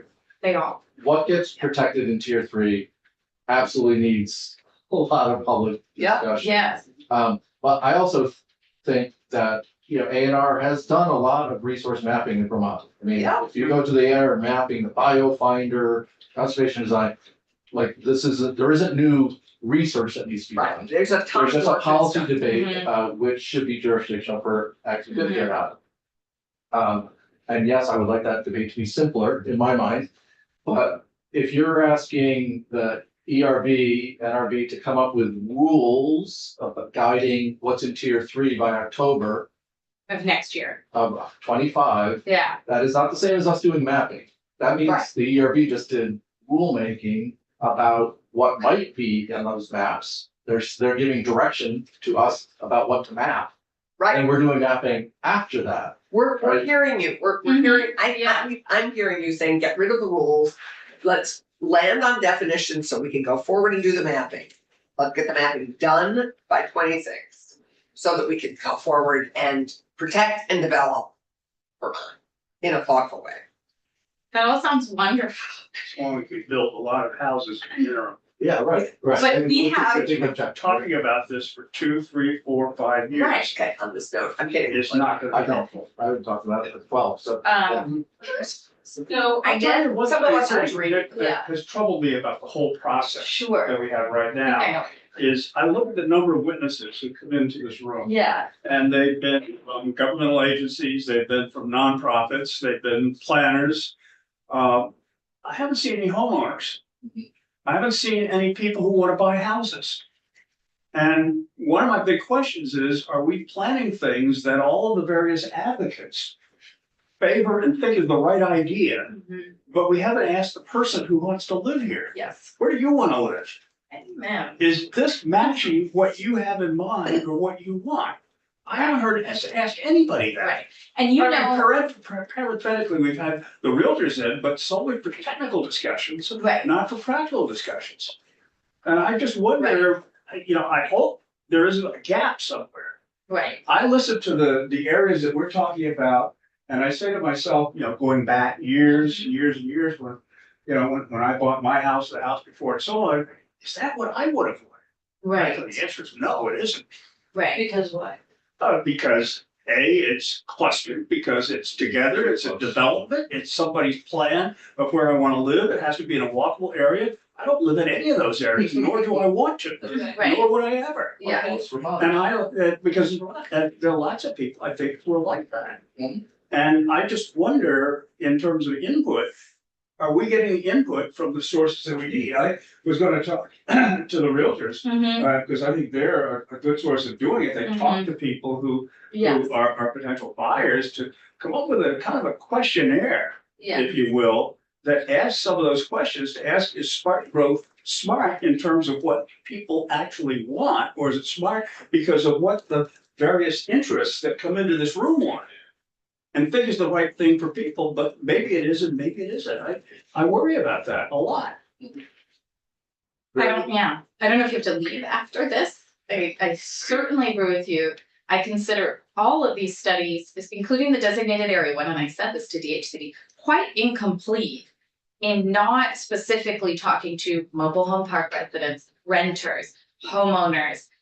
You know, like I sat through the designation 2050 thing, and I was one of 2 people of color total. I had a very visceral reaction to it all being planners and legislators. And here was this one opportunity to talk about equity and get people who are usually voiceless in the process. So I think I feel stronger now that I don't feel comfortable setting definitions with very little public process, intentional public process. People, you know, reach out about what we do, but it's a very certain segment of the population. And it's also, when you talk about public product, the last place to get objective information about what people want is to have the kind of public hearing we have, in which only the people who have a vested interest on the one hand, or are part of the interest groups that we've already talked to, are the ones who are testifying. And that's why I look to the realtor, you know, who's buying property, who wants to get a place to live? What are they saying? Right. Who's And I desperately agree with searching that. for a place to live, period, in the state. So I think there has been some research done on that, and I appreciate what you're saying, Senator.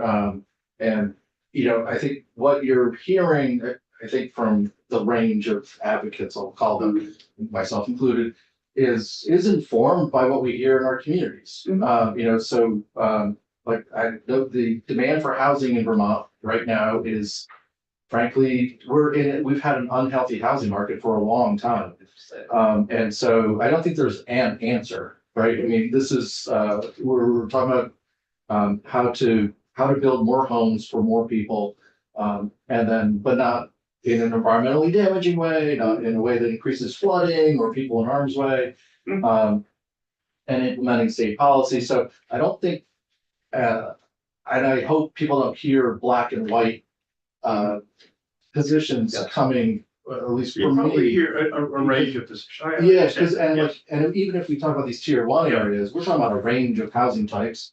But yeah, it's for people that want to be on sewer, like if you're automatically, by definition, you're in a closer living situation than you are if you bought a large lot in the woods. And I think that's what has been out of balance in the state's regulatory system has been, it encourages the rural housing. And so, I mean, for better or worse, and I'm not being judgmental about that, like most Vermonters live in larger lots in rural areas, right? Like we're a rural state, the second most rural state in the country. I think we have the largest lot size in the country. And that's. Oh, by far. By Absolutely far, yeah. So Far to to answer your Yeah. question, like what do people want? The people that have been moving here, who have larger lots, also a regulatory system kind of incentivizes it. So I think, to me, part of what we're doing is trying to balance the regulatory system so it's not negatively influencing the market, so that we can't build our communities in a way that, like, read every town's plan. They talk about, you know, wanting to have more development in the village, support the village. There's a commerce component to that also. So, and I hear you. I hope that what we're saying is not I just hope that all the things that are being done and so on are right. Yeah. But I don't know. There's enough of a question in my mind as to whether or not there's been enough of a public process that will meaningfully collect information as opposed to selectively. Right. And I think that is part of what the RPC's challenge is, leaving this building, right? Whatever you come up with, if you charge us to go out and have those conversations, and the towns have right? We've been doing planning for whatever, 50 years in Vermont. The results of those plans have not really all been implemented. And so, or realized. And Unless there's some disaster pending, nobody goes to a planning committee meeting unless they're involved in that particular process. Or opposed to what's coming up, right? And so I hear you, and I think that is why we do need a lot of public engagement that leaves, that happens after you're finished with your work. And we're looking for some direction, so we know, like, hey, what are the guardrails as we talk about tier 3. I think we're pretty close on tier 1. And Madam Chair, I see what you're saying now is you kind of have like one definition for one A, one B. That's pretty much the definition of one B that you have in here. As in terms of what we're discussing in other committees. So I don't, I'm gonna maybe stop talking and leave you in that. Yeah, well, we do have to move on. Yeah. I lost Allison, which is not good. Richard was me, You're, well, well, can you stay here and, well, I don't, Please. she's saying something? 'Cause- Oh, there's your phone. Can you see if she's in the hallway? We're gonna go too far. Huh, All right, thank you yeah, for the time. yes. Sorry to not be more constructive here. I think I will I'm just gonna tell the committee on the record.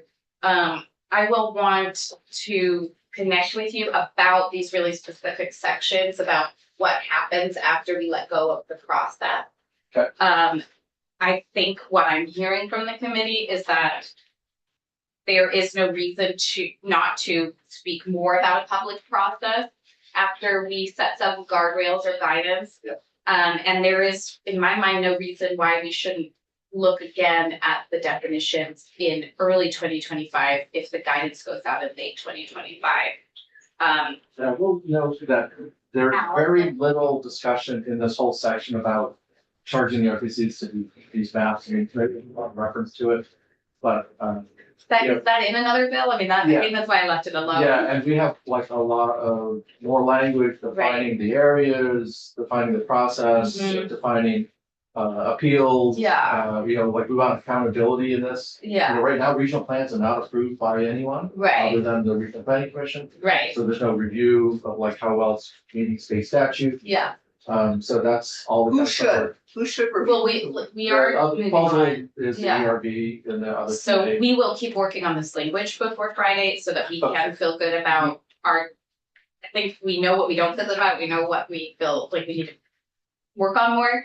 I will just say too, for the committee, I feel strongly about the provision that I added and maybe strengthening it on page 30 that asks for an environmental justice analysis in the region, because I don't see any other way to force a public conversation that considers equity and the spread of costs and benefits of this kind of undertaking. Sorry, what would you propose doing? What It- is she proposing? To do that? On page 30, it says the Regional Planning Commission shall conduct an environmental justice analysis to determine if the Unlike costs four. and benefits of the tiers are distributed equitably within municipalities on the region.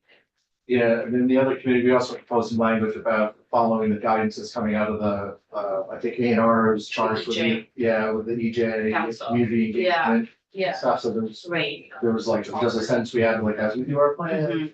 follow that guidance. Yeah, So, yeah, I think, similar themes. The one question I did have in the current line together, you have the Yeah. transportation corridor Right, kind of starting to get identified. yeah. But it's not clear to me how it's connected to, one A or one B, is it part, is it? well, and it- there had been a thought that they had to be connected. Two tier one. Yeah, or here. how's that Yeah. connected to tiers, I guess, or is Yeah, it, or is it for really me- a separate? I- Almost a separate I- thing. You hadn't finished that. Let's keep talking about it, because right now it's an area within 100 feet of a class 2 or 3 highway served by municipal sewer and water. But I had wanted to add something about, So we have a 12:30 meeting. yeah, Chair, I would and- try not to cancel it, but, So we Yeah. also, we've been sitting here since it. right, people can take bio Yeah. breaks, but the 3 of us need to stay to get through our final witnesses. Oh, geez, okay. Yeah, well, thanks, Charlie. Amy, So why, so other people are able to leave for lunch? I had said, I think you were in the room, that I'm counting on 3 of us to stay because we're not Well, gonna then get I another can't use vote it. on these witnesses until 12:30. Okay. It's only 15 minutes. Yeah, Or So- 12:45, I gotta get lunch and be back here at 12:30. okay, so we have just a few minutes for our final witnesses. We did have very specific questions. And if we didn't even ask the question of you, Sean, I don't know why. I was under the impression I was here just to speak about the infrastructure, the mobile home infrastructure study that was in the bill. 50,000. Right, I'd recommend it be struck. thank you. Oh. Okay. Thank you, but I'm glad we're here for all of this, but Yeah. okay, cool, thank you. If everyone can give us 1 or 2 minutes like that would be amazing. The mobile home, We will strike it. It Thank wasn't you. even a whole minute. Amy, thank you Nice for your work, Sean. patience. I try. Good morning, everybody. I will be very brief with my remarks. I know that many of you are looking to move on to lunchtime and other meetings. So for the record, my name is Amy Spear. I'm the Vice President of Tourism with the Vermont Chamber of Commerce. Member engagement is critical to informing our advocacy work, and for awareness, our Lodging Council is really our direct pipeline to the industry and is comprised of varying sizes and types of properties across the state. So today, I'd like to circle back and spend a little bit more time focusing on the licensed lodging establishment rule, just to provide some context.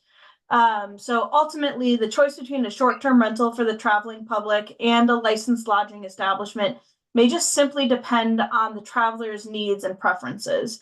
However, they do operate under very different regulatory landscapes. So again, I'm going to stick. Sorry, I think we're looking for very specific, do you want to strike a section? I think we kind of get the lay of the land from our earlier testimony, and I'm sorry to cut you short, Okay. but do you have a Yeah, specific? So we would be in favor, I guess the best way to put it is bringing the short-term rental regulation form, which I can't even find on Department of Fire and Safety anymore since it was moved from Department of Health, closer in line to how things are outlined in the licensed lodging establishment rule. So for example, when you're mentioning sewer systems for short-term rentals, it's only asked that they're in good working order.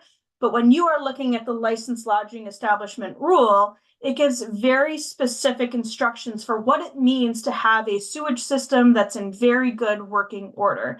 So I think that there is an opportunity, whether it's, keeping it under Department of Fire and Safety or moving it back under Department of Health, as it's mentioned in the bill, there is an opportunity to more closely align and in more detail what the expectations are from a public safety and health perspective. So I guess that's one general takeaway, and we'd also be, what's that? That's our objective. Yes. That's what we're hoping to do. I think that would, remove a lot of ambiguity. That would bring a lot more clarity to short-term rental operators. And then we're also supportive of the language which requires the form to be submitted to Department of Fire and Safety, because right now there's no requirement. There's no feedback loop for that form. Right now, it just says it should be on site at the rental property versus a licensed lodging property that has to put their license in a very noticeable location on site. So again, just creating clarity and that feedback loop so that there's alignment between, there's similarities between public safety requirements and health for lodging properties and short-term rentals. That language should be more closer aligned and expectations should be very explicit. I guess that's my very quick summary. We so appreciate that, and I think that really underscores kind of two perspectives that are not opposing, but that now we've heard both sides of, what lodging establishments have to meet and what short-term rentals don't, and we hope to try and land somewhere in the middle and send you back the language that we're landing on by Friday. That sounds good. And I'll provide written testimony at greater length that has a little more nuance to it. So you can read that when you have availability. And what would be helpful is what we need to go back and look at is in section 40, we're saying short-term rentals also have to meet this regard for health of the public and employees pursuant to these requirements. And then we don't have the requirements listed. So we very much want to look at what do we require, and should we ask for that same bar or a similar bar for short-term rentals? So if you can be specific in that section, that's really helpful for the chamber. That really gives us, added value. So we're so sorry that it was. Yeah, I can absolutely do that. Thank you. Thank you so much, Amy. Thank you. That leaves us, Eric. I hope you're still around, Eric, can hear us from Vermont Emergency Management. I'm still here. And you probably know which section, it's the landlord certificate specifically that you are named. On page 43 and 44. Yeah, we're under the registry section. So It's now reading. But yeah, it's under the landlord certificate, and what we were hoping you'd weigh in on is the either the fields that you needed in an emergency and or in preparing for an emergency. What are your thoughts about this section? So I almost want to start the discussion with a question for you is what is the expectation that VEM is going to do with this disclosure, right? So I heard a little bit earlier about a potential for using it like as an emergency notification system. Like we're going to contact these folks if an emergency is coming up, or I think I heard a dam issue, but in that capacity, we have other means to do that are much more efficient. We have reverse 911, we have the WIA cell phone alerts, we have them. I don't think that was the expectation. Okay. I think the So is the other expectation that VEM would be assisting those that have lost housing to reconnect with new housing? Because we don't have that capacity either. FEMA will do that during a large scale disaster, a declared major disaster. But for small events, VEM doesn't have the capacity to become a realtor and connect individual citizens back to open and available rental spaces. So I'm just concerned that you're looking for us to do something that we are not set up to do. That connection of residences with local citizens that are having issues with their current habitation area. FEMA would have no way of getting this data. If you had it, FEMA could ask for it, and or a town who was having a particular disaster, like Barry, could have said to you, or a town, let's say, like Ludlow or Woodstock, that doesn't have a rental registry, could ask you to get that information so that they could then, and you could then delegate that and give that information to the proper authorities in those towns to be able to use if they need. So I would say, if I could just add, this is enabling and permissive language. If in the future, there's, an impending fast moving disaster and there is some agreement at some higher level that it would be good to have this on hand with email addresses and phone numbers, because we're looking at reverse E911 or whatever it is, before a disaster or in the immediate aftermath of a disaster, you would have that information. You could have thrown it in the trash, put it in a locked box, not done anything with it. It permits the tax department only to share it with you and for the housing needs assessment, should we find that this becomes valuable in some unforeseen situation. So you could say to us, we have no system, we can't manage an expectation that we would do something with this. And I still think enough people want to have the conversation of the value of you being named before anything should occur as an entity that could have this information given to you annually. And that's understandable. I think the question still remains, then what would we do with it? Now we're the owner of this information rentals. I think the commissioner of the tax department said that he could get it annually, which alleviates some of these questions about timing of 3 days before or 30 days after. So it seems to be, I'm guessing it's somewhat stale, but also it is the idea that, and I always use Bristol, my hometown, if Bristol has a flood, the EMD from Bristol is going to reach out to us to get this list of rentals, and then the EMD from Bristol will then connect local citizens with, like, it seems like that goes up high and it comes back down where the local EMD can just work with local. No, it's designated by the town as the person responsible for managing the emergency disaster. So I just want to be clear, this would not be something that is shared beyond Vermont Emergency Management. That is not contemplated in this bill. You would not be giving it out to a regional or municipal entity.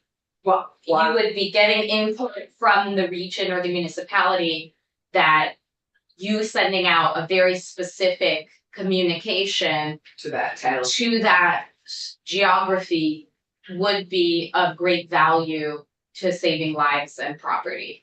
So again, it is not shared past Vermont Emergency So Management. I'm confused as how I would use a list of rental properties to save lives.